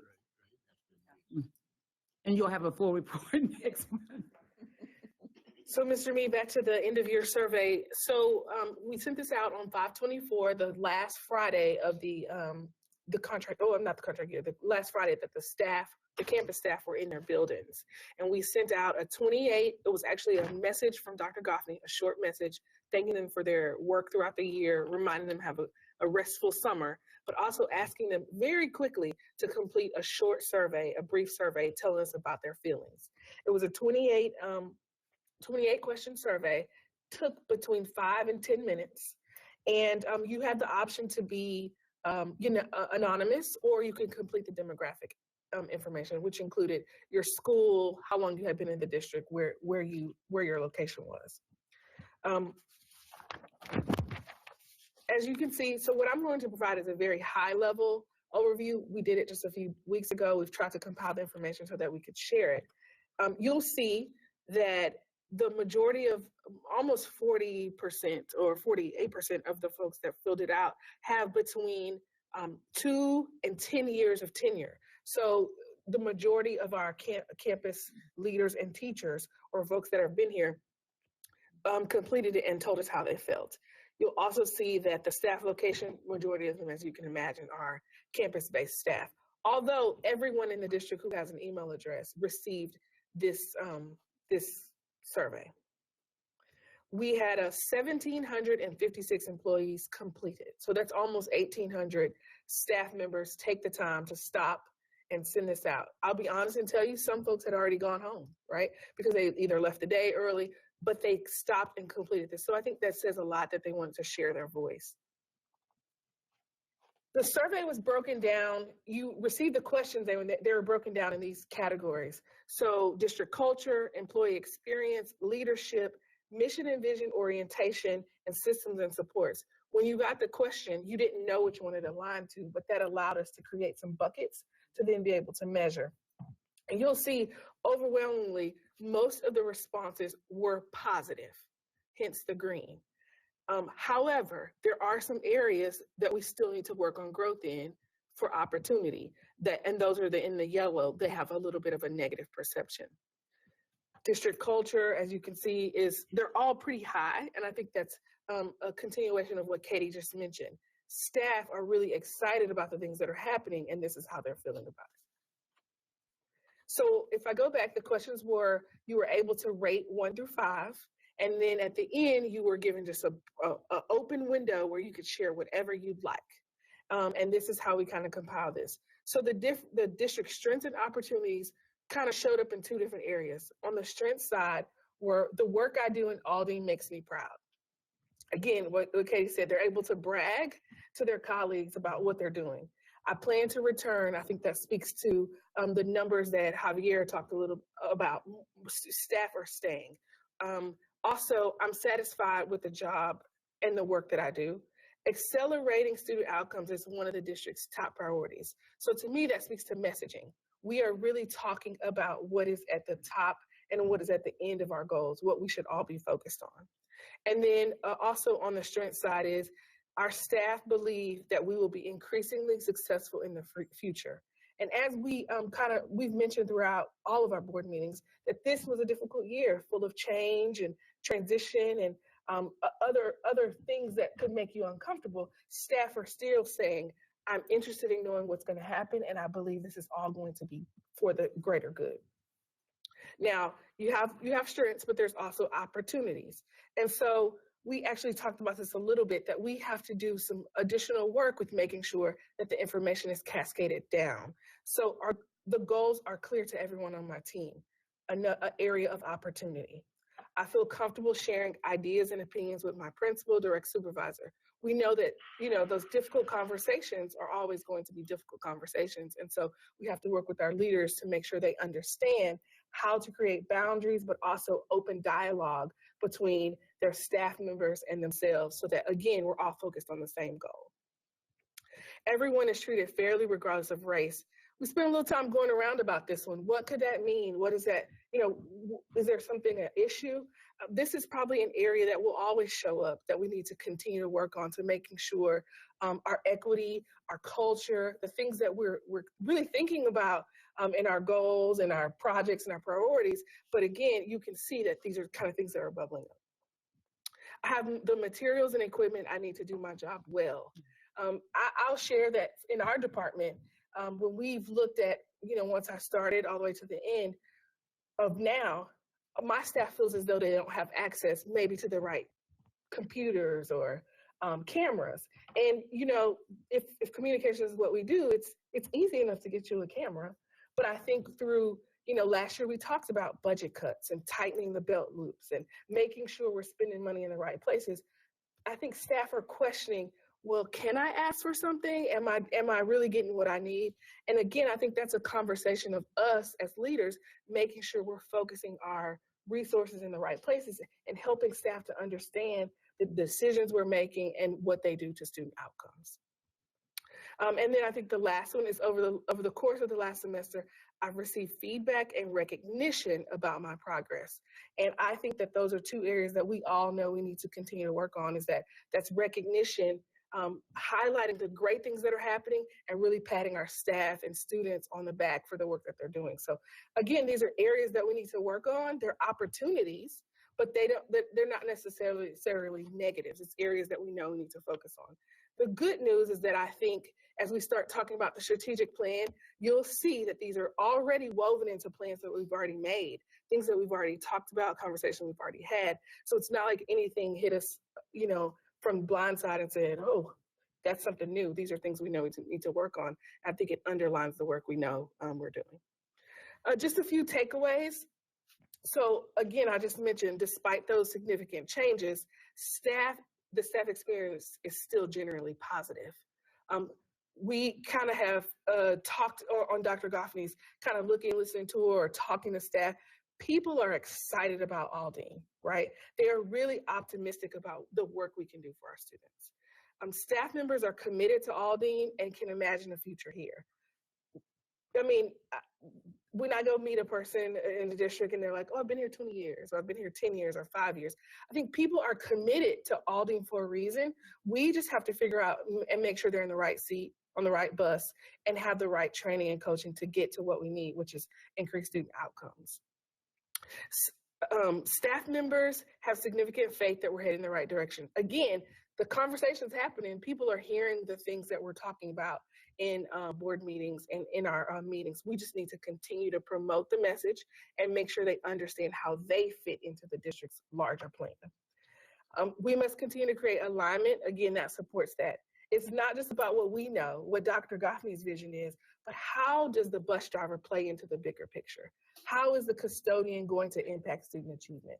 It's much bigger than just the teachers. Everyone plays a role into that. So we need to make sure we connect that to the vision and mission and goals that everyone has in front of them. And I think that it's kind of foreshadowing for what's next, but I think that'll all support that. And then lastly, we've talked about these things that are happening at the district and how we have some room for improvement. But staff is eager to get those supports and necessary things to turn the ship around. And they want to be part of that. And so these are key takeaways that we just found quickly from a short survey. But I think that as we go through, and again, look at the bigger survey and kind of see the areas that are really come up, or if there are specific topics that need to be addressed, we'll work with the leaders to make sure we do those. Any questions about the survey? It's great that we were able to do that. But I'm just curious to know, did you disaggregate of the over 1,500 responses by the category of employment so that you get a better idea of the particular, in other words? Right, like, so this one says, here's how long they've worked here. This is where they're located. You're asking for the next level of data. Yes, ma'am. Transportation, Yes, ma'am. nutrition, Yes, ma'am. teachers. And You so were as able I to do that? mentioned, yeah, we can get that. I just wanted to make sure we put something in front of you so we have an idea. Good, that's good. I think what's important to note, two things, we can get that, but it's important to note that staff had the ability to select. So some of it is going to be slightly skewed. They did not, because they could be anonymous, They did not right? self-identify their position. Here's what's funny about surveys though. I see. At the beginning, they want to be anonymous, but then when they get to the notes, they mention, oh, my campus, you know, or, you know, the head custodian. So in some ways, they still kind of tell us those things. Just probably we sent it out, let's say at 1 o'clock. By 3 o'clock, we had already received 600 responses, right? And very quickly you could see, you know, oh, maybe this is a trend. And as I was telling Dr. Goffney, a 1 off, a 2 off, you kind of roll through those. But when they start to be patterns, you look at. And so the things that we saw as patterns or repeats are not things that we didn't know. You know, they're things that we've already heard. But this was just a quick overview of the survey so we could get it together. With 1,500 responses, we're gonna have to work a little harder to get that out. Yeah, no, but it's good to establish the baseline. It is, yeah. Hopefully we can use this and then measure that there's been some successes and that yellow line continues to creep down. And that you can disaggregate by those groups so that you know that there's campuses and departments, they were able to select elements of the district that are having more difficulty than others, or we could tell that right now. Yep. Okay, good. Thank you. Anything else? All right. I'm gonna exit out of this one. You have yours?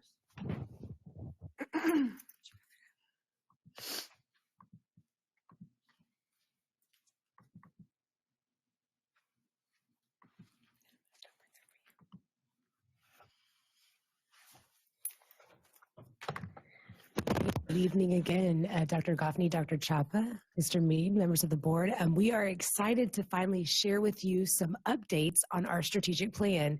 So if you'll remember, we began this process in the early spring of 2017. We convened several work groups, various work groups, to kind of look at our mission, vision, goals, beliefs. We had some current plans in place, but we wanted to make sure that they were strategically aligned moving forward. So we spent about a year on that work and gathered lots of information. We never came to a final consensus on some things, but we had some good feedback. Well, in comes new leadership. And so we took a pause for a minute. But as I shared with you in the fall of this year, our goal was to always honor the work of the groups that had committed their time and their efforts for that year and a half. But we also felt like with a change in leadership, reconfiguration, and some just district changes, that it was important to get some additional stakeholder feedback before finalizing anything. So this year, we have spent our time looking, listening, and learning. And so throughout the year, what you'll see is we gathered lots of additional feedback.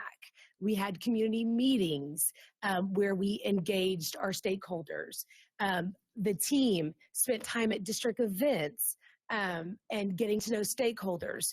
We looked at the feedback that we got from the original meetings that we had with the different work groups for strategic plan. There were surveys that we were given out across the board. So anything that we could do to get additional feedback on what are Aldean's unique assets, and then what are some things moving forward that should be strategic priorities. So we took all of that information, if you will, kind of analyzed it and looked at it in terms of what we had already put together. And so we have some updates to share with you tonight. Okay, I'm going to try to figure out how to work this clicker, the mic, and hold the mic. So as Dawn mentioned, this is the stakeholder outreach, the feedback we've received. You've heard it, the look listening tour. Mr. Mead, when we're at the community meetings, when parents had questions or things to say. And so the stakeholder outreach and the feedback isn't necessarily just me asking you a question, how do you feel about the mission or vision? It's actually listening to the things that they're saying, listening to the questions that they're asking, and finding out the priorities and things they really want to see in the district. And so using that information along with the kind of general conversation that has already happened and the drafts of the mission and vision, we've approached these two. And I want to really focus in on vision. And so the vision here, pardon me, I'm going to read it to you. All Alden ISD students will receive a dynamic and unparalleled education that guarantees choices and opportunities today and in the future. And so as we've been doing this work, we've realized or come up with the understanding that the vision is the belief. It's your belief statement. What do you think? When you close your eyes, all barriers moved away, what do you believe? And so we've reached this. We believe that all Alden students will receive a dynamic and unparalleled education that guarantees choice and opportunities today and in the future. And so we focus in on all because as you know, all in for Alden has kind of been the mantra, the rally cry for this year. And in some conversations, I actually heard from one of our stakeholders, a teacher who's been here almost about 30 years, and she said to her, all does not just mean one set of students. It just doesn't mean one school. It means every single student we have. And so we wanted to make sure we highlighted that. We use dynamic and unparalleled, and those are words that don't always show up in our everyday conversation. But when you hear dynamic, what do you think? Anybody? Dynamic. Something big, something great. Outstanding, big, right? The first, the best. Something you can't even put a blue ribbon on. It's bigger than that, okay? So we wanted to make sure we use a word that you couldn't really just say great. Because we could have said great, but then what does that mean, right? We could have said awesome, but what does that mean? And then unparalleled. I'll be honest and tell you, we had to spell it a few different times because it isn't a word that we use every day. But again, unparalleled, what does that mean?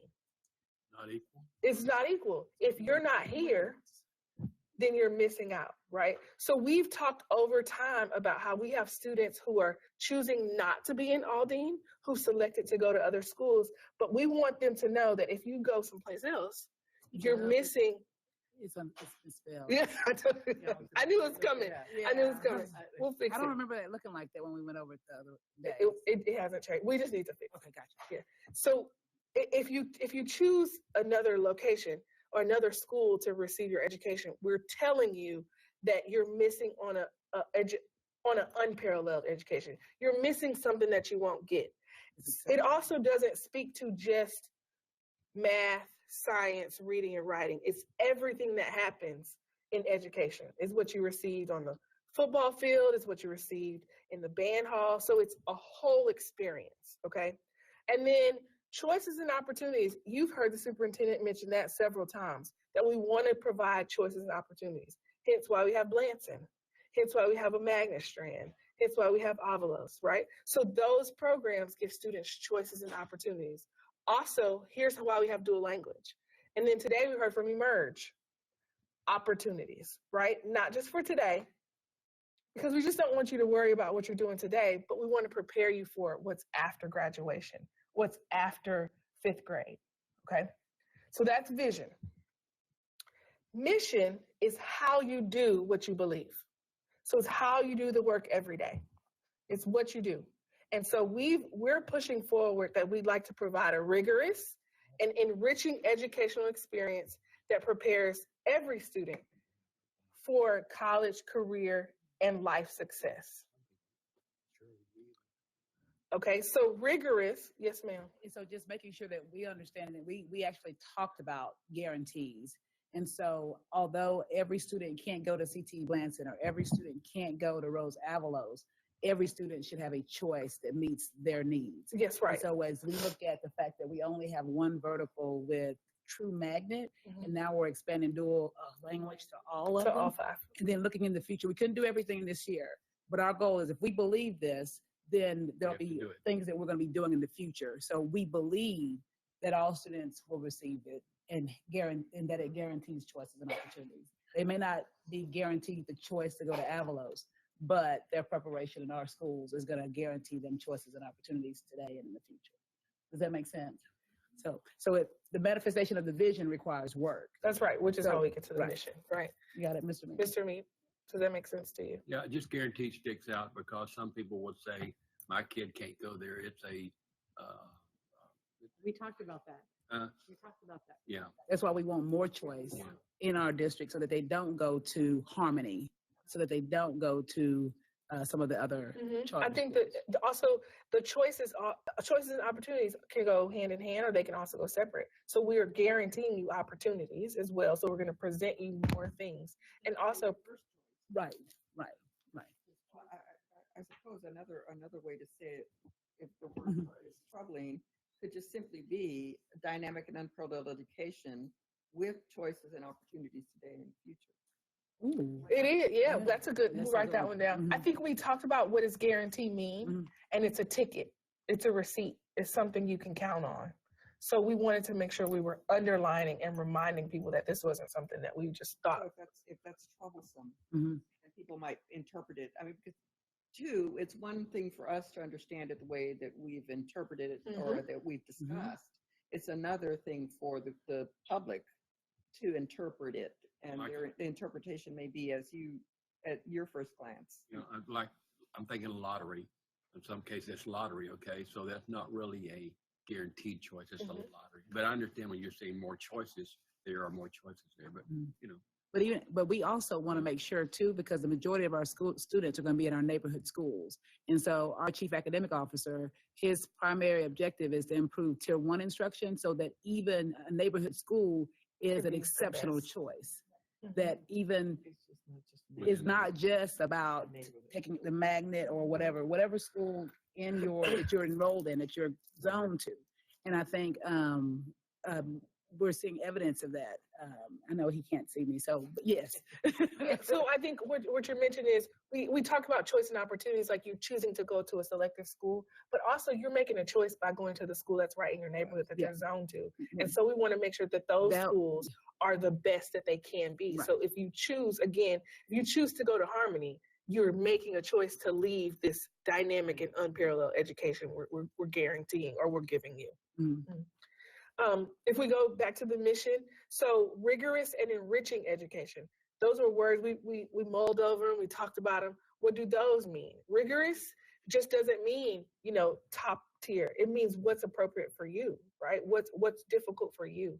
And also enriching, because we know that we have strong fine arts. We know that we have athletic programs that can take folks to the next level. We know that we have clubs, robotics, and things that help shape who our students are, and that helps prepare them for college, career, and even life success, because we know not every student is going to go to college. We know not every student may decide to go and pursue a career, right? In some ways, we prepare them for that through CTE Blanton.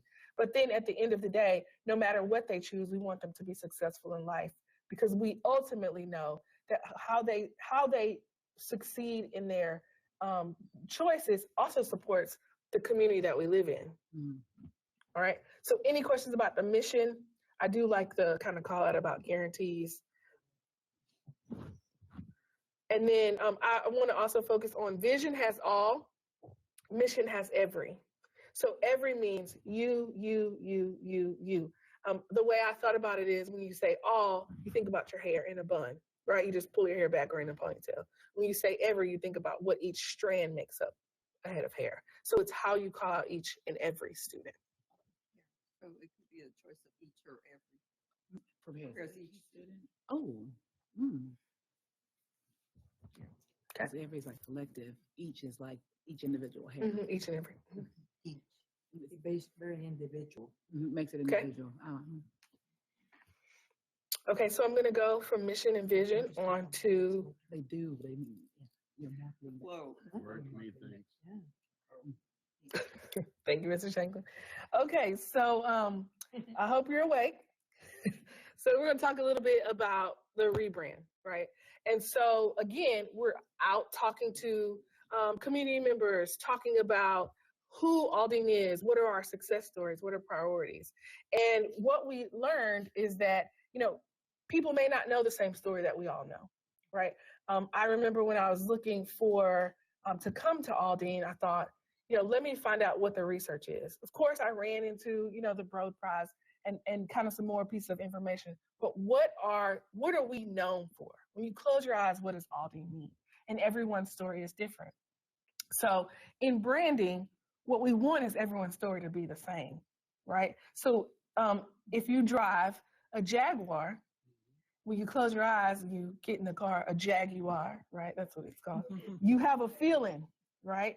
That there's a brand, a story that goes to it. If you think about McDonald's or Chick-fil-A and the service that you provide, that's part of their brand story. So in Aldine, what was our brand story? And I'll be honest and tell you that it's a little disjointed. It's not cohesive. It's not consistent. And so here's a perfect opportunity for us to create a consistent brand story that matches what we want the district to be known for now and in the future. Okay? So I want to remind you that this is the district logo. It was created in 2015.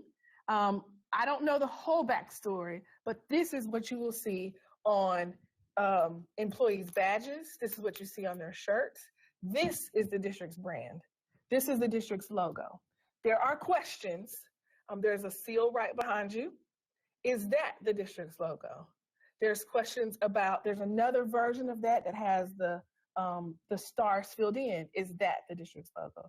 I think that kind of supports the conversation of what is it that we're using to mark who we are as Aldine.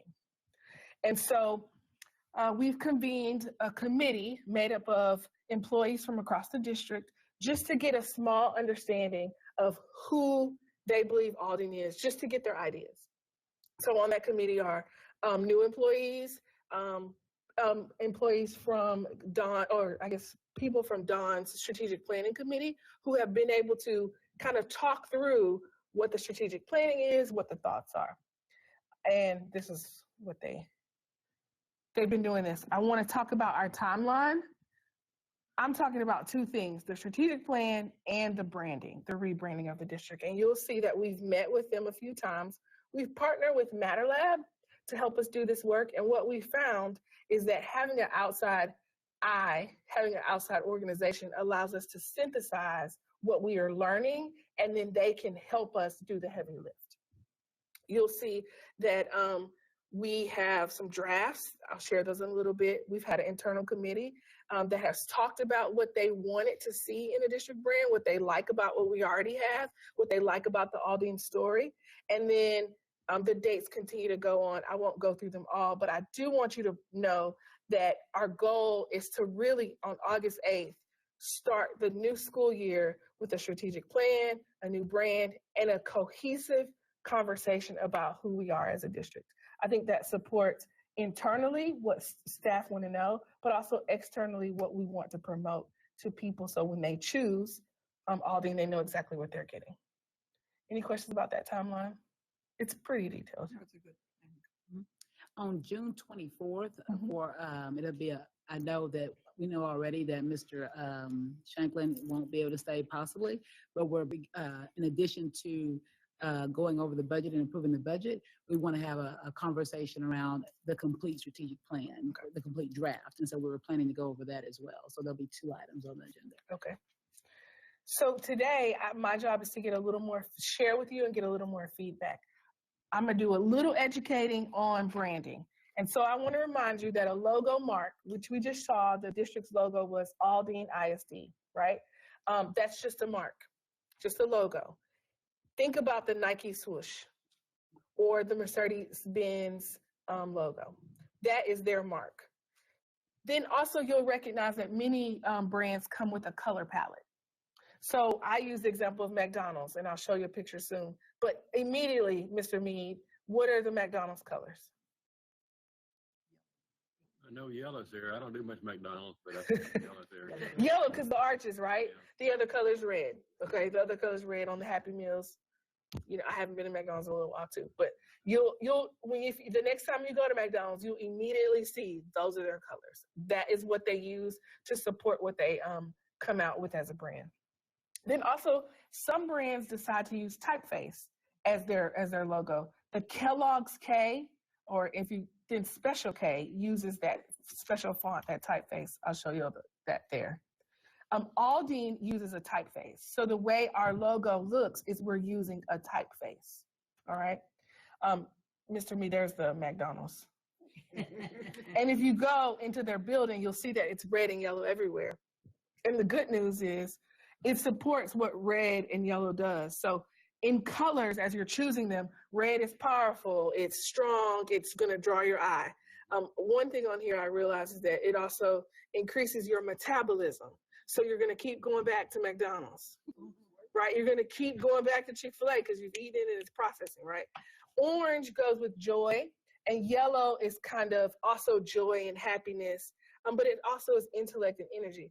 All of these things are important because as we're talking about what we want our district to be known for, you wouldn't want to put maybe a pink logo out there because pink here means tenderness, love, right? But is that what school district stands for? Maybe not, right? We want to kind of identify with something else.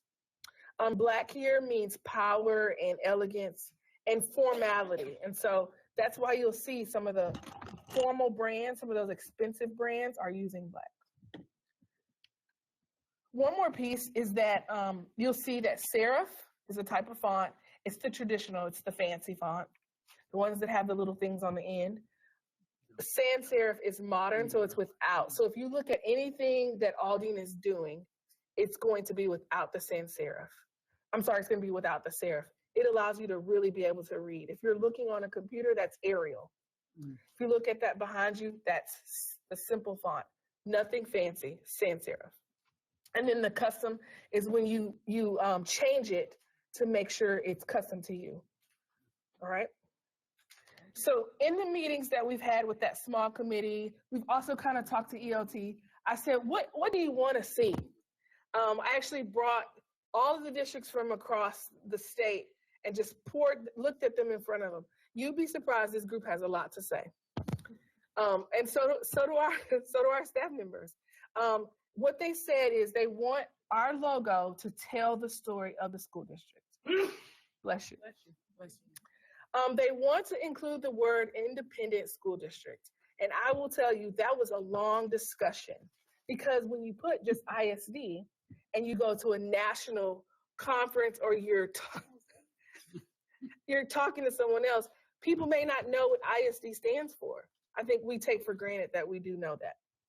They wanted an option where you can include a tagline and an option without a tagline. If you think about Dr. Goffney's mantra of all in, always, all in for all students, always. Is that it? No? All in for all the, yeah. That. If you think about that, it can be added to our logo and also taken away. And so people like that flexibility. The use of A in Aldine, and I'll tell you that comes specifically from the superintendent. She said the A is so powerful, yet let's use it. Let's figure out a way to use it. And then, excuse me, the optical illusion. People just didn't want something flat on. They wanted to be able to look at it and think it's something different. Perspective, perception, yes, we learned that. Also, crisp and clean. Our logo currently now is crisp and clean. No one wanted a round logo, not even Mabel. She said no round logo. The one thing that was really important is not to use the colors from Aldine high schools. So there's a conversation floating in the room all around that our colors are red and black, which is MacArthur's colors? No. Well, what are they? Blue and white. It's really scarlet, white, and silver. Oh, very interesting. From MacArthur, Yeah, okay. I kept resisting letting them do anything in black because that was not. Interesting. Okay, well, we want to stay away from those. We wanted to stay away from black and gold, which would be Eisenhower. We want a district color that's ours and ours alone. So no one thinks that we're paying more attention to any of our high schools. Dr. Goffney and I saw a gentleman today, and he had on this beautiful, it was like oxblood red. That's what it was. The color that I thought Aldine was while I was interviewing. She said, "Oh, that's so nice." I said, "Oh, that's Carver's And it's colors." Carver's color. Right? It's like, But we want to stay away from that. And then, although people like our brand, I'm sorry, our logo, the challenge they had is they didn't have directions to use it. So what was happening is departments were retyping Aldine in their own font. They were changing it. They didn't have a standard PowerPoint. They didn't know what to do. And so whatever we came out with, people said, make sure you give me instructions. Make sure you give me what I need. Excuse me. And then also making sure that a department logo matched the district logo. So while we love CTE, it's important, it can't be different than the district's logo. We love, fine arts, it can't be different than the district's logo. The conversation is the brands don't make up the house leads the brands, right? So Coca-Cola didn't change their brand for Sprite, right? You still know it's a Coca-Cola brand. Frito-Lay is the same way. So we heard the A in Aldine, so I want you to pay attention to that A. We talked about a triangle, using a symbol. The triangle here is strength and partnership, but if you also know that's the delta, which means change, right? So the arrow, movement, or being forward. The tree. So can I tell this story, Dr. Please, yeah. So Mrs. Schroeder trees, so I'm trying to from Eisenhower, after one of our meetings, she came to me and she said, I am adamant that we need to include a tree as an option for our district logo. And I said, yes, ma'am. She said, absolutely a tree, because when you go to many of our campuses, there are large trees that have been there forever. And in this area, we just know that trees are important. Okay. We'll come up with a tree. But I think in her head, she really thought like an oak, with the bushes around it. But these all become symbols. And they may not look exactly like this, but the symbol of growth, the symbol of transformation. I think the tree also meant stability, right? It's been there. We've had storms and the tree is still there. So thinking about that. And then also thinking about a window, the future, transparency. What do you see next? What's coming ahead? And then pencil, which is very simple, the concept of learning, writing, and doing. And then the question mark just says there are other things. So Tamika's Dr. Alverstein is gonna pass something out. I'm just gonna ask you to do a little work. So just move popcorn over. I don't care if the paper has grease on it. This is all part of it, of collecting feedback. So I'm gonna tell you, like I told the ELT when they saw these, we're gonna immediately say, I don't like this one. That's what you wanna say. But I need more than I don't like it, Mr. Shanklin. I need more than I don't like it, Dr. Booker. I need you to tell me what you can deal with, what can change, what can be used, okay? And so when you're reviewing these, I need you to think about who our target audiences are. There's a list of who our target audiences are. You are our target audience, right? Those teachers who we are trying to attract to our district are our target audience. Those families who we want to enroll in our pre-K programs, to enroll in our high school programs are our target audiences. So let me ask you this question. What do you think is the average age of our parents in the district?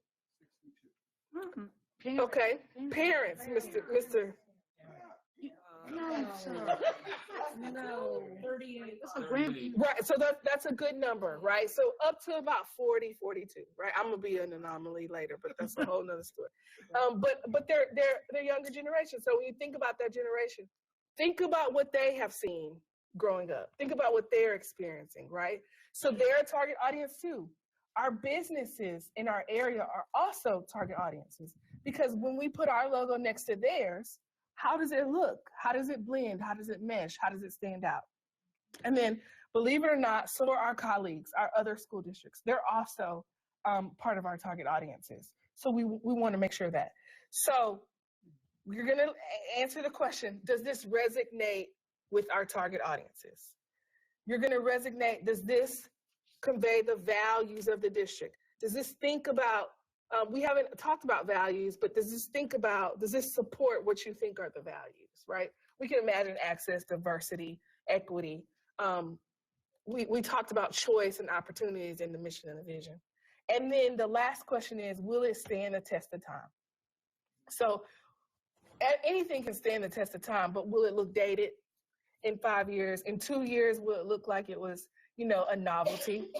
And so, okay, I'm gonna turn y'all to the next page. Here's what I need you to do. Don't yell out, I don't like it. They're gonna do it. Y'all gonna do it. No, I said you will do that. But on your paper, give me some feedback. You can tell me you don't like it, and that's fine. These are, again, starting places. Our goal is to use the feedback to get to what we need. But think about what you do like, what you don't like. What'd you say? The anticipation. I know, right? Just do it. I know. It's good.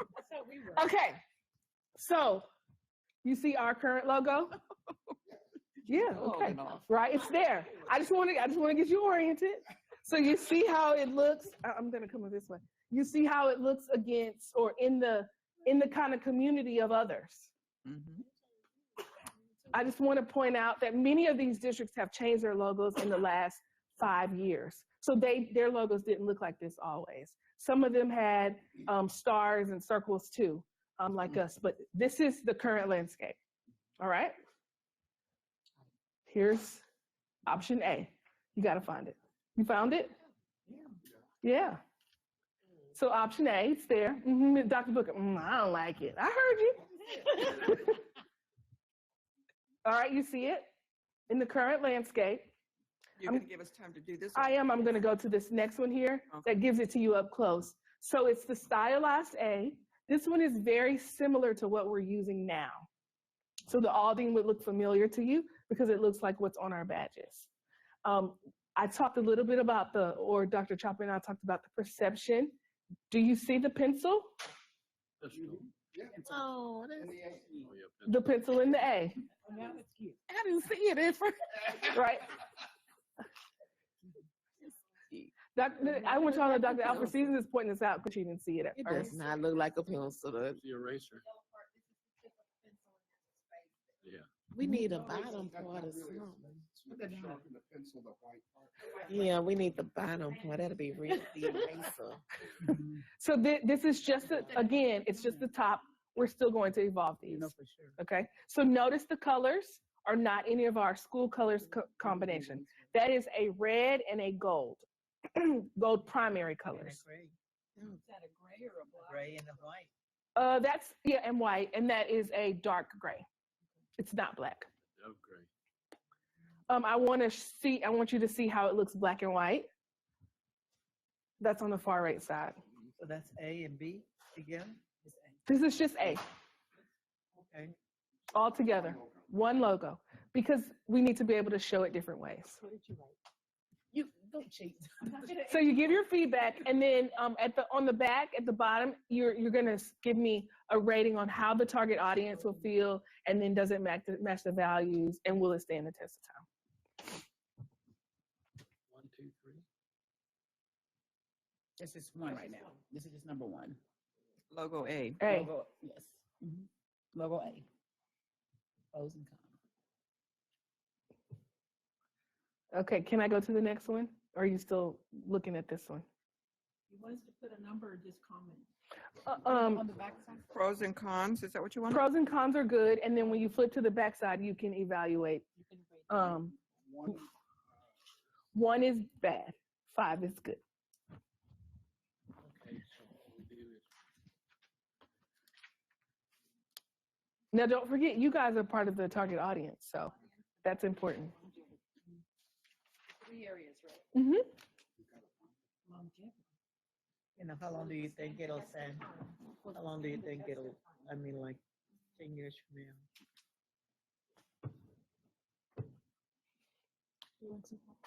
No, I don't eat popcorn. Thank you. I have braces.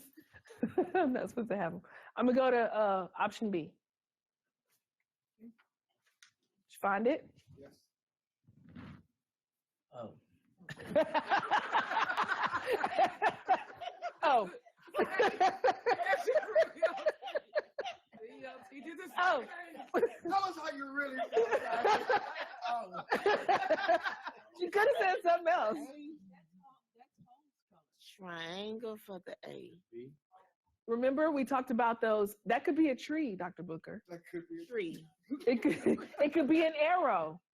Mm. You know, it's change. It could be a delta. So again, it's what your interpretation is. Negative. Uh, And that's a school color. Okay, that is a school code. It's not the combination though, right? Yeah.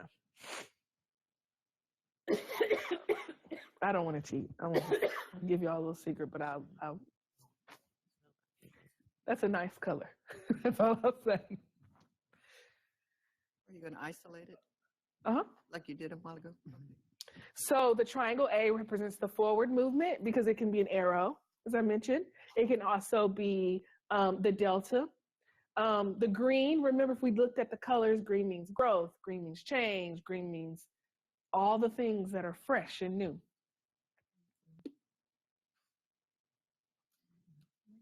Oh, that's what I'm gonna call this one. Oh.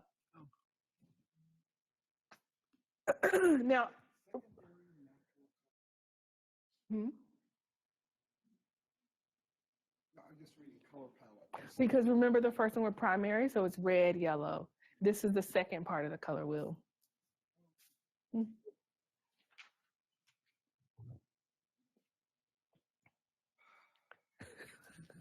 Mr. Shanklin, we can hear you. I'm going to the next one if y'all are okay.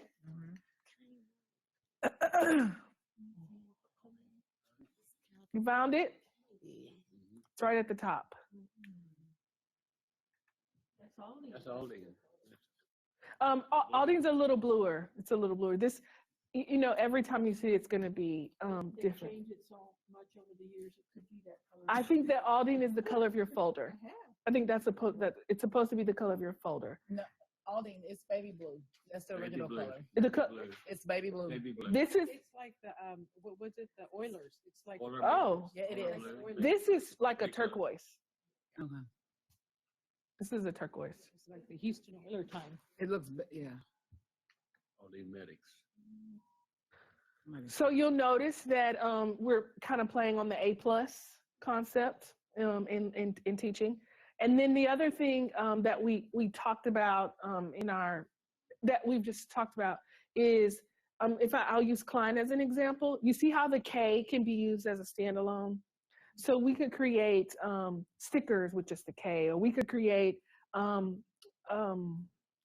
lapel pins with just the K. So we wanted the ability to create something that was just a standalone that could represent the district on its own.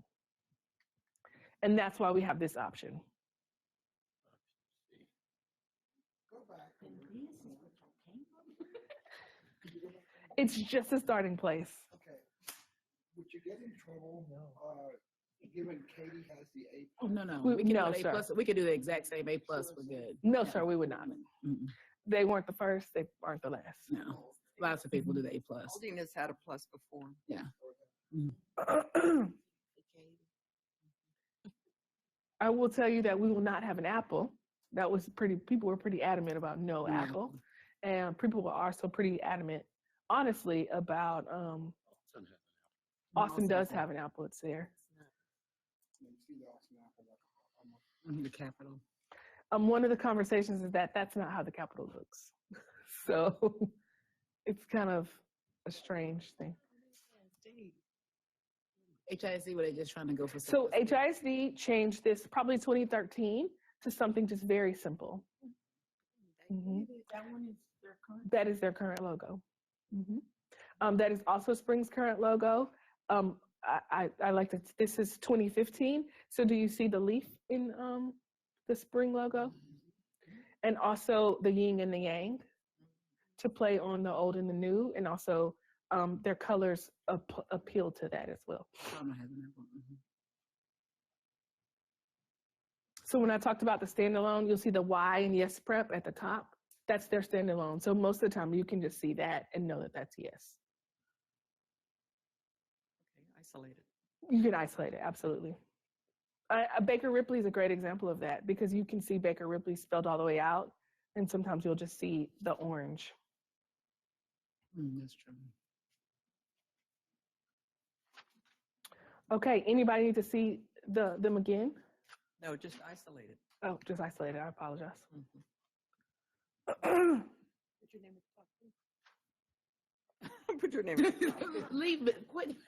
I can put my name at the top. I don't mind. Yeah.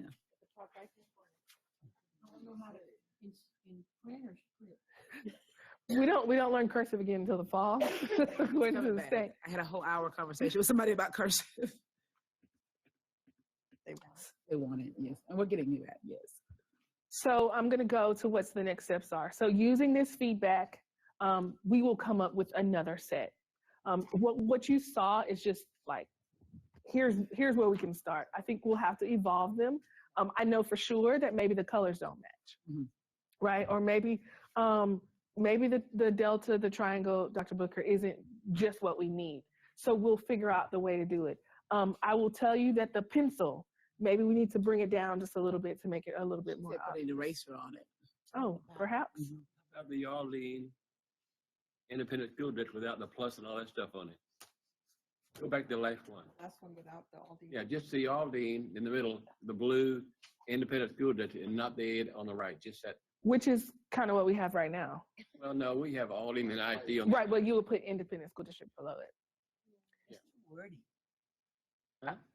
I'm telling you, folks said ISD is, once you leave Texas, what does it mean? Go back to the one that compares us to some of the ones neighboring places. So Katy has ISD, Brenham has ISD, Klein uses their tag, Clear Creek. Promise to Purpose. Austin has ISD, Conroe. Spring gives you ISD. Yeah, on ours, we have ISD, they spell it out. Which one do you like from the other group? Kind of like Brenham. Oh. The star. K and Klein. Yeah. Do you like the K incline? I like the fact that they use the letter. Got it. you know, and something with. I like it. I like to see the A with something. Yeah, that's what The A with something and like, and then if you have to do the independent school district, maybe fine, but instead of an A by itself over there. Gotcha. Do the A with something. Do the A with something. Let me tell you the feedback I have constantly received about Klein is that they wish the K in Klein was replaced with the big K. Yeah. Because it's redundant That's this what I'm way. saying. It's like So I think that's what you're saying. an A with a big A with something in it, but you can even have independent school district. If we're talking out loud, I like the A with the pencil. Go to that one. No. I don't like that. I don't like that pencil. No, I don't like it off. You don't like the red, yes. That red block. The red block. Many colors. Right. It almost looked like the YMCA symbol. Does, You know what I'm talking about? It's broken up at first. Not having the whole A kind of throws you off. It almost looked like the YMCA. Okay. I like it in the black background here. I do, yeah. Now, That's over true. here is nice, but it's not always going to have a background. Okay. Okay. You go back to the blue, no, not that one. That one. The pencil, you can't unsee it now because the pencil is The there. pencil's forever there. yeah, the pencils. But now that you know we can make it into a pencil, it's always there. Yeah, Well, no one's just gonna doing pick that something with A. Middle of the A. Yes, ma'am. Pencil. Maybe that, Why can't they put a real pencil? The little triangle is a point. And the Put it, bottom part of the A sir, is will you the write that down pencil for me itself. so I won't forget? Will you just write a note? That A up there? Yeah, you can't see it. You don't see the pencil? I do. I don't see a pencil To anywhere. me, it's a pencil now. Every time I Yeah, see an in the A. This, Yeah. okay, this is the tip of a pencil, Uh-huh. and this is the bottom of the pencil. Y'all reaching now, because I was about to say that's the tree in the middle there. No. Well, They go get tree. That's her tree. That's what she just Yeah, I mean, and let me say this. So the truth is that you wouldn't just give this out. You would want to have a brand story around it, and you would want to describe to people what the colors stand for, what they mean, so that people have an idea of what you're trying to accomplish. One of the feedback I received from Klein is that, oh, it looks good, but I like the tagline, right? I really like what the tagline says because I heard the superintendent say it. Well, that has nothing to do with the logo, but because it now stands for something, it represents something, now it's presented to you as a whole package. Until you told me spring, I didn't know that was a leaf. Yeah, I it's didn't know it was a leaf. yin yang. I mean, I didn't. So you're right. It does have a story. Oh, I do see. Yeah, now I see it. It's a leaf and it's a stream going down the middle. And if I kept going with Spring, It looks like a whale. if you look at Spring School District, their boundaries, it looks like a butterfly. So it's two sides. I mean, I could go on and on. Because it was a story. It's a story. I love it. It's too formal like that. No one, see. And too much block. Everything's a block. The Alden's a block, the Independent School District, all in the same font, like in the same font. You know what I mean? The color inside of that A with the Put a pencil. color inside You know, the of it. color inside, not the one. Now, I'm gonna leave you now because the night has been well spent. But I want to make sure we recognize that. Remember, we talked about McDonald's. It's mostly two colors, because as you start to duplicate it and replicate it, when you put it on an embroidery, you're gonna spend a lot of money if it's 6, 7, 8 colors, right? The same thing is that people cannot really handle 3, 4, 5 colors. So you want to shoot for something that gets them to what you need, and 2 colors is really the max. And most of the colors are complementary. So here would be blue and it's gray. It's a complementary set so that they kind of offset each other. Brenham, I'm surprised that they went with these 3 colors because it is a solid 3 different And it colors. looks nice. You don't like Bruno? My favorite is Kate. So I do like Katie. I like again, we're gonna just change these logo. We're gonna share the logo options with Matter Lab, and then we're hoping to have a logo by 6/21 so that we can stay on track. The one thing I want to point out is that this is something that will change over time. So we won't just throw everything that we have in the trash. That's not the way. We have district taxpayer dollars. We need to utilize them the best way. But anything that's electronic, we'll use the new logo. We will, working in my budget, we will find ways to replace the things that are large and significant so that we can see that change immediately. We'll also are going to work with the purchasing department to make sure that if you are going to be a vendor and create uniforms or rugs or things for the district, you are utilizing the district's current and most recent logo, and you're not creating your own. What I told, the best way to explain it is, if I give you I'm going to use Coach or Gucci or any of the name brands. If you create it on your own computer, it's no longer official. And so people are walking around with knockoffs. And so we want to make sure that people understand what we're giving them is this is certified Aldine. We're proud of it. We paid a lot of money for it. We take pride in it. We care about it. And if you're going to wear it, it needs to be the most official and appropriate one. So we'll have to put those things in place. Have Yes, you sir. thought about letting our students make some comments on this from the high schools and let them do some logos? I'm glad you said that. So actually, we have built-in testing so that you're just not coming out with a new logo, right? You are actually testing it with the audiences that we mentioned, the target audiences, to see, does blue really even resonate? Does green even resonate? Does yellow even resonate? The good news is that I have student interns in my office, and so they'll be part of the process. Mr. Mead, I could go out to every single student, ask them to design I it. don't mean to do that, but I'm Mhm. thinking if you're just throwing it at them and asking them their opinion, I'd rather see them come up with their own idea Sure. first, not taking something you're looking at and change it, but let them come up with the original ideas and look at those as well. Sure. I think that what we decided to do is utilize an outside organization who creates the science behind it so that we're able to support it, but we will get their feedback along the way. 11 days. Yeah, it's a lot of work, but I think it's going to be worth it. Anything else? All right. Thank you. Good job. Feedback. You gonna pick it up or? I am going to pick it up. like that. I already put a grade on mine. Did Selena, did you switch papers with Dr. Chopper? I did not. Mr. Shanklin, can I have yours? Why is yours blank, Mr. Shanklin? It's got a couple of things. on it. Put your name on it. Yes. Thank you.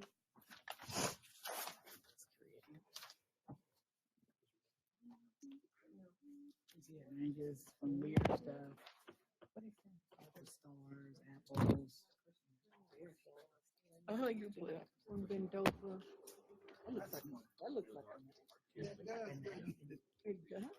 They are, but some of the time is tacky and it's hard to tell. We don't have to look at the tacky ones. Let's throw the tacky ones out.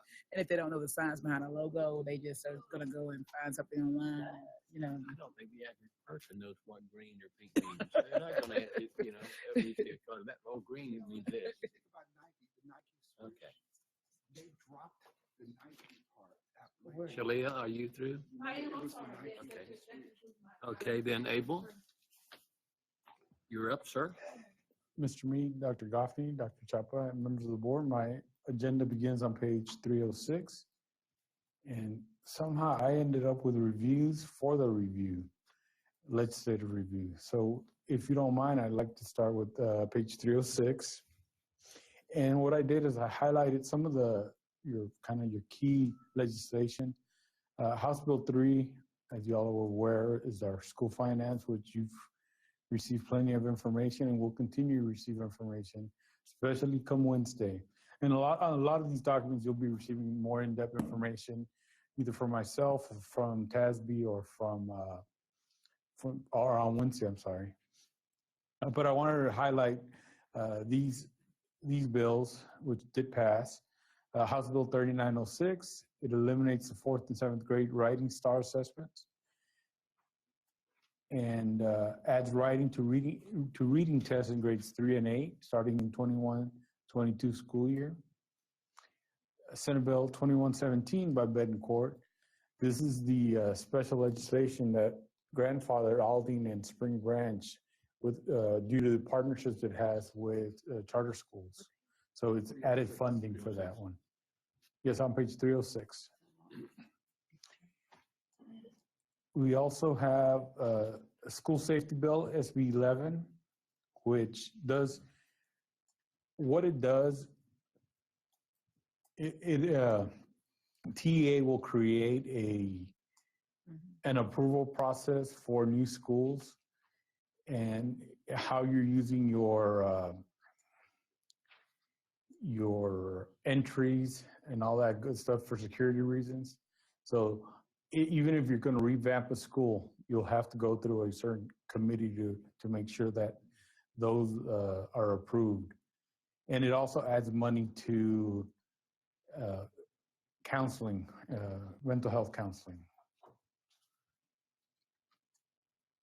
And also, and when the session first started, I didn't include it, but just so you know, we talked about how some legislators were coming after the board members, to be quite honest.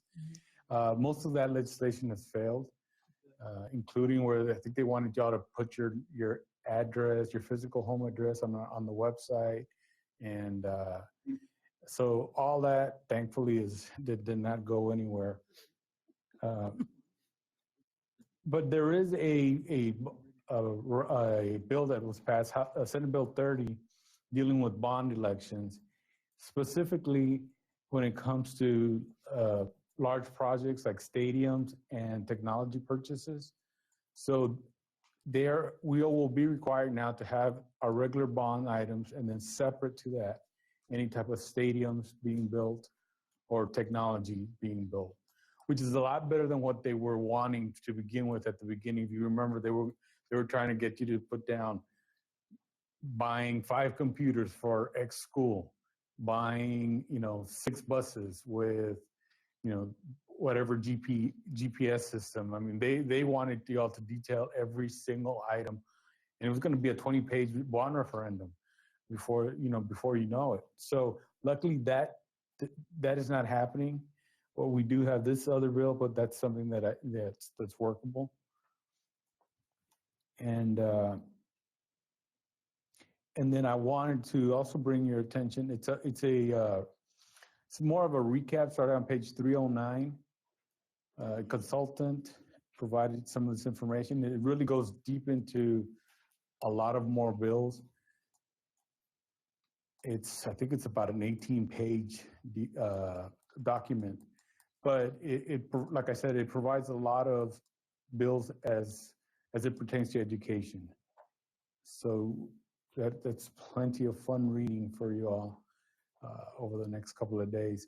But again, the bulk of the stuff that you'll be getting will be over the next several weeks from our different entities, be it TASB, be it those conferences that we're going, again, like I said, on Wednesday, and TASB. TSA will also provide us with updates. It has been providing us, but we'll know specifically more as to how it's going to affect us, if at all. So are there any questions on any of those documents that I provided for you all? And if not, then I will see you all on Wednesday afternoon in San Antonio. And that concludes my agenda. Okay. We're ready for Dr. Charlotte Davis. Yes, sir. My agenda starts on page 327. I have 4 items for consent agenda, 2 of which Ms. Rhodey is handing out right now. That is our contract with Harris County Department of Ed for our slots at High Point, and that's for our students who commit offenses that warrants a disciplinary alternative placement that are at our alternative campus, district alternative campus. And we're contracting for 19 slots. That is the same as what we contracted for last year. The second is Fortis Academy, and you may not be as familiar with Fortis Academy, but that's Harris County Department of Ed as well. We have one student who went to Fortis Academy this past school year. Fortis is for our students who are removed for drug offenses, and Fortis specializes in helping students stay off of drugs. Once they get them, they work with them, counseling, provide that setting for those students to stay drug-free. So our students who struggle with this at our alternative campus or at one of our schools who consistently fail a drug test or what have you, we can consider placement at Fortis. And we're gonna contract 7 for 7 slots. And actually it's half of the cost of what they normally charge. So that is for our second on the consent agenda. Any questions about either of those, High Point or Fortis? For Fortis, do we pay for unused, or do we pay for the 7, or only if they're used? We will pay for the 7. And in all honesty, we will use the 7. We actually could use more than the 7 slots. So we will definitely use the 7 slots. You mentioned we had one student?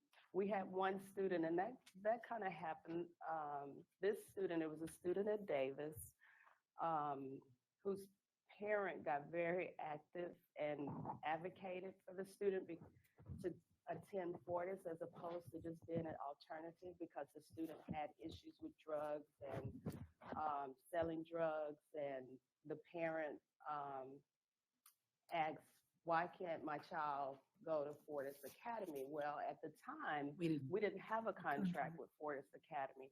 Our superintendent called and spoke with Harris County Department of Ed, and we swapped the slot, a High Point slot for a Fortis slot.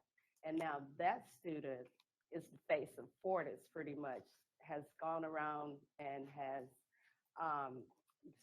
he speaks at conferences and things like that. Really? For Oh, it was powerful. His parents it got is. on our last nerves, honestly. I mean, like they called and they were adamant that their kid needed more significant support in order to be successful. Right. And honestly, it's been life-changing for his family because he's no longer choosing that drugs. lifestyle, and no longer addicted, because it's a whole child kind of, we're not equipped to address those significant needs. You want to talk about that too?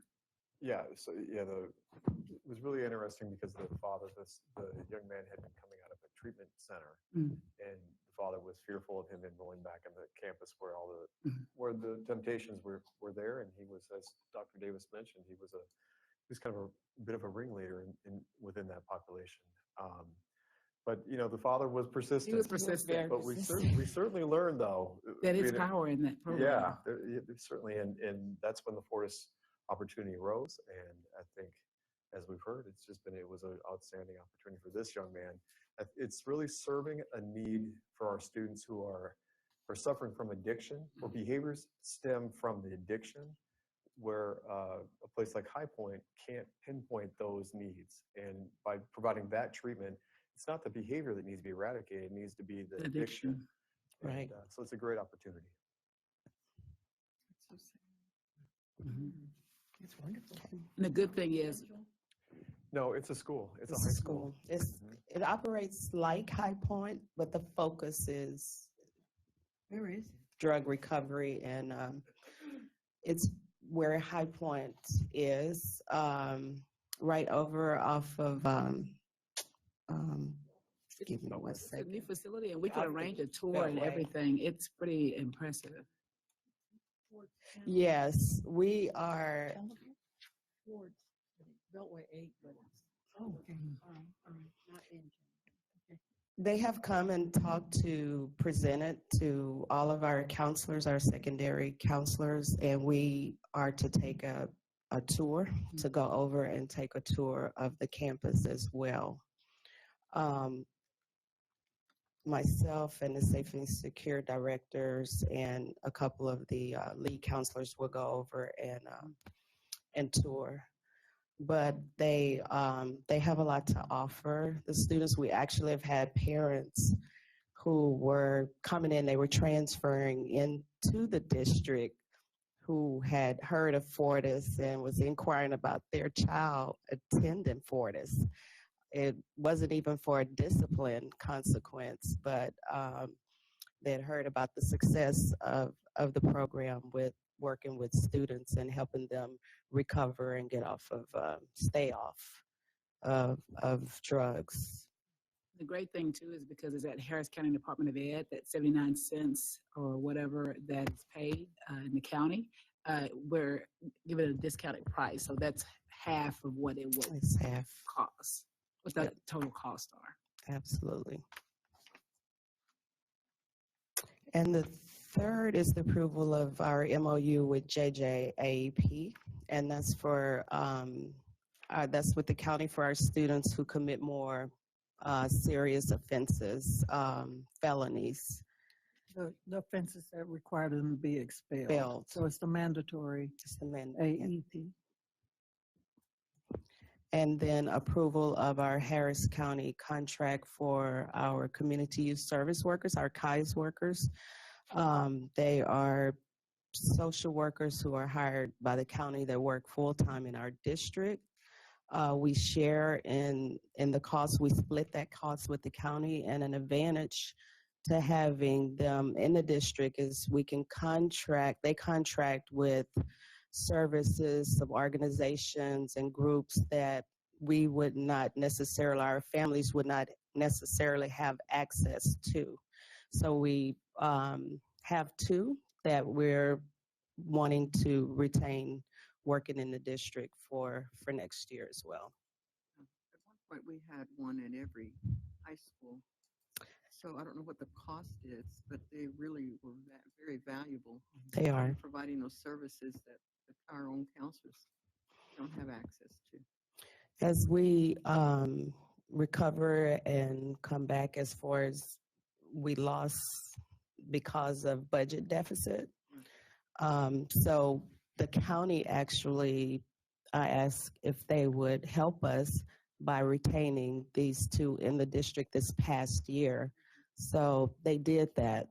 So we're going to absorb them back in and look to hopefully increase in the future.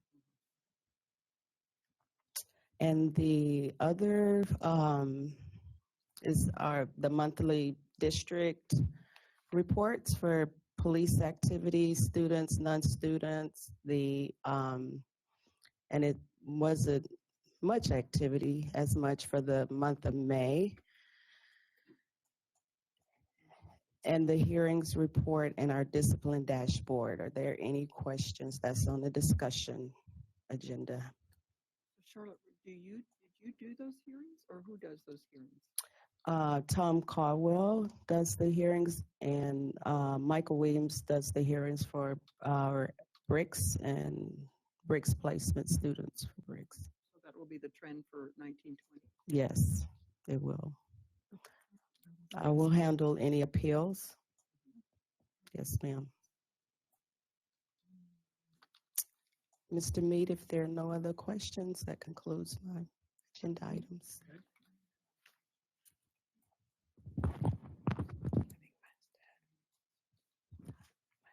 Ms. Rudy? All right, President Mead, Dr. Goffney, members of the board. My agenda item begins on page 373, well, 374. The first agenda item is regarding the principal evaluation system for 1920. We are recommending that Aldine moves to the TPES, which is the Texas Principal Evaluation and Support System evaluation for principals. This is aligned to the 5 Texas principal standards that were adopted in 2015 by the Texas Education Agency. I have been trained on this, and several of our executive leadership team also has previously been trained. We have training scheduled for all of our school assistant superintendents in July. It's a 2-day training so that the principal appraisers will be certified. We will also provide training during our district leadership conference with our principals, and that is a half-day training. The TPES evaluation system is different than what we currently have. It is aligned very closely with our INVEST teacher appraisal system in that there is a beginning of the year goal setting. There is visits to campuses with feedback. There's a middle of the year kind of progress conference, and then an end of the year evaluation along with goal setting for the future, for the following year.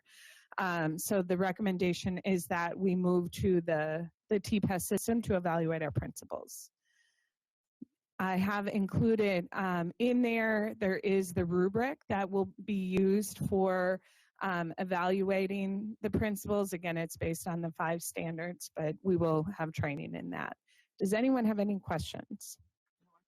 You have the particular expectation that when you do the summative review with them, they will know that if they didn't achieve a certain rating, that they are on a plan of some sort for improvement and that sort of thing. So you've identified what that will be? Yes, actually, it's built all into our timeline in our trainings. And just like with teachers, we don't need to wait until the end of the year in order for that to happen.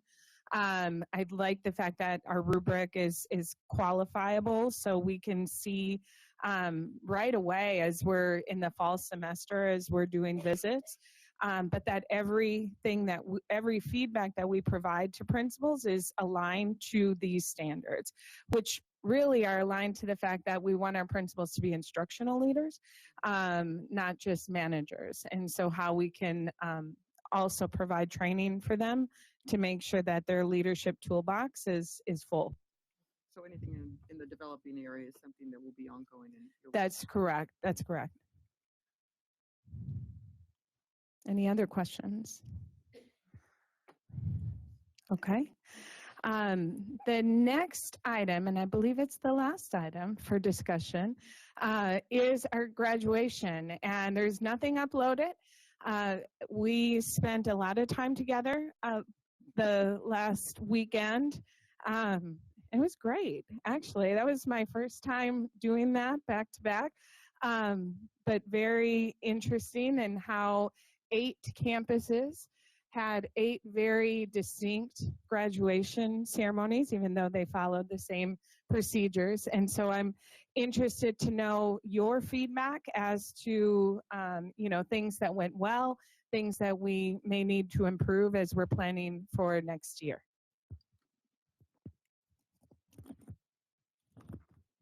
I think it went well. I asked the superintendent just one thing. On the graduation that we get from each school program, I would like for the board, whoever who's in charge of the board, to have them all at one time where they can pick and choose and see who's going to be presenting the diplomas. So they can sit together and say, okay, you want to do this, you want to do, they kind of break it out before we have to wait to the last minute to grab the next school coming in, and then what do you want to do? Be sure we have a program for each one at the first.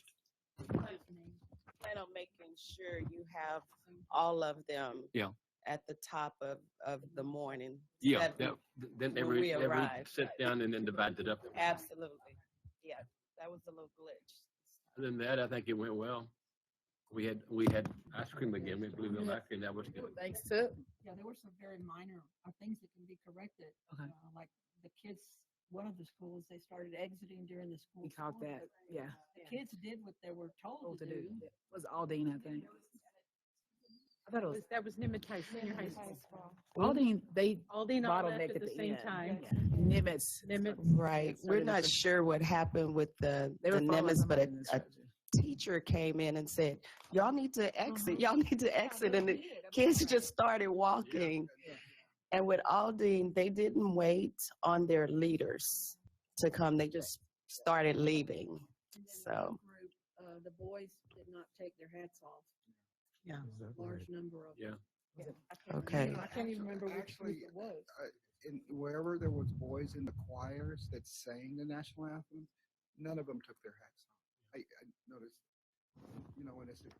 when if they were up there singing the national anthem, they were As focused on it. graduates, they were graduates and they kept their cap down. They didn't think to, okay. No, Yeah. so Dr. Davis, Mr. Shanklin is gonna sing the national anthem for the He schools should. that do not have a choir or someone to sing. I nominate you. Yes. I think it was 2 schools. If I am reelected.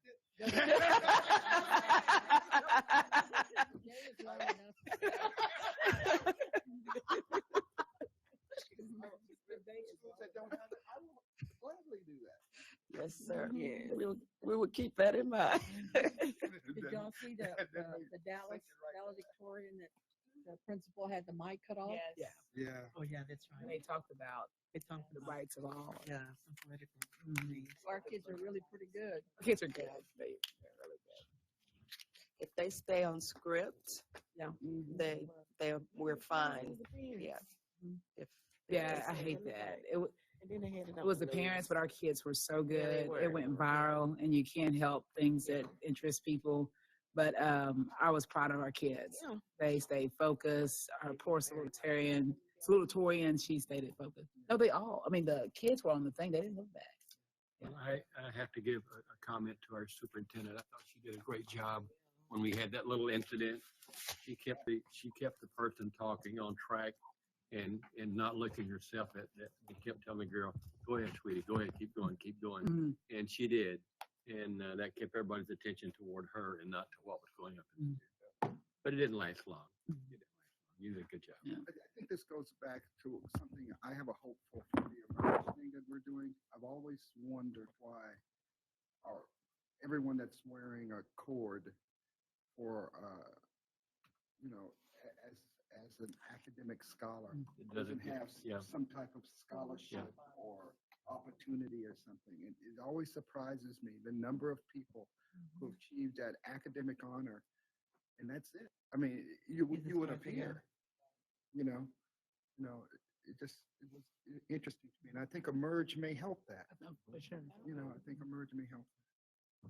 Emerging into different things that we're putting in place for our counseling staff, just going over different expectations. We're already working towards it.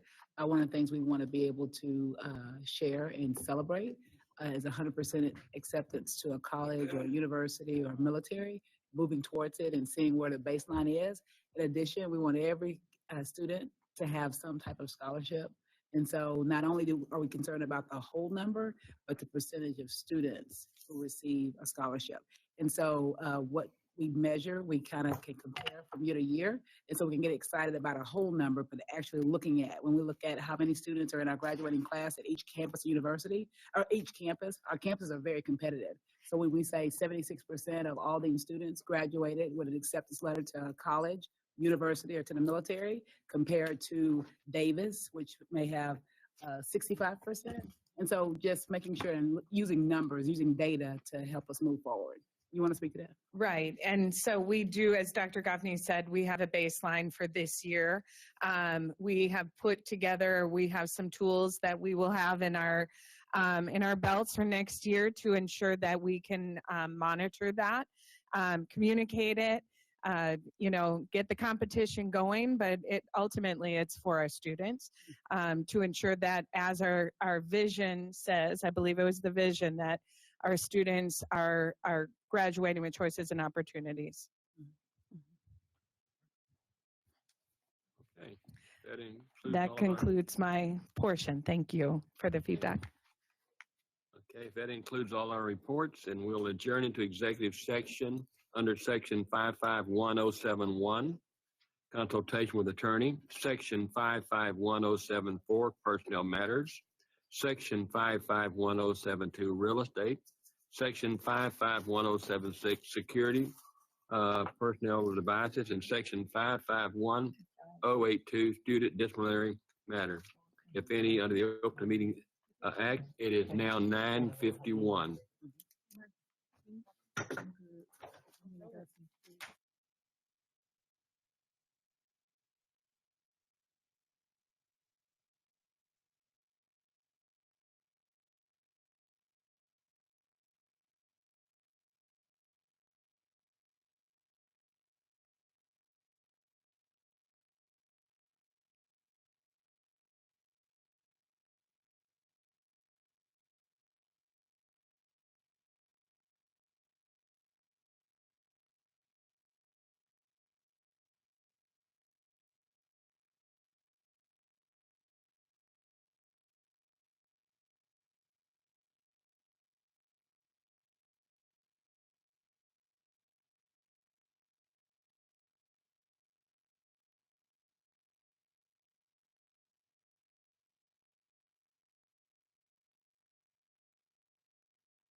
But that makes sense, doesn't it? It does. It was very nice of Pat Wade to do this. 1, 2, 3. Okay. Second. It is now 10:17. First, second. We will reconvene into open session. The 10:17. Do I have a motion to adjourn? Paul, Motion. okay. Paul. Second. And Connie, okay. 10:17 time. Okay. Meeting's adjourned. Yes. Oh, before midnight. Wow.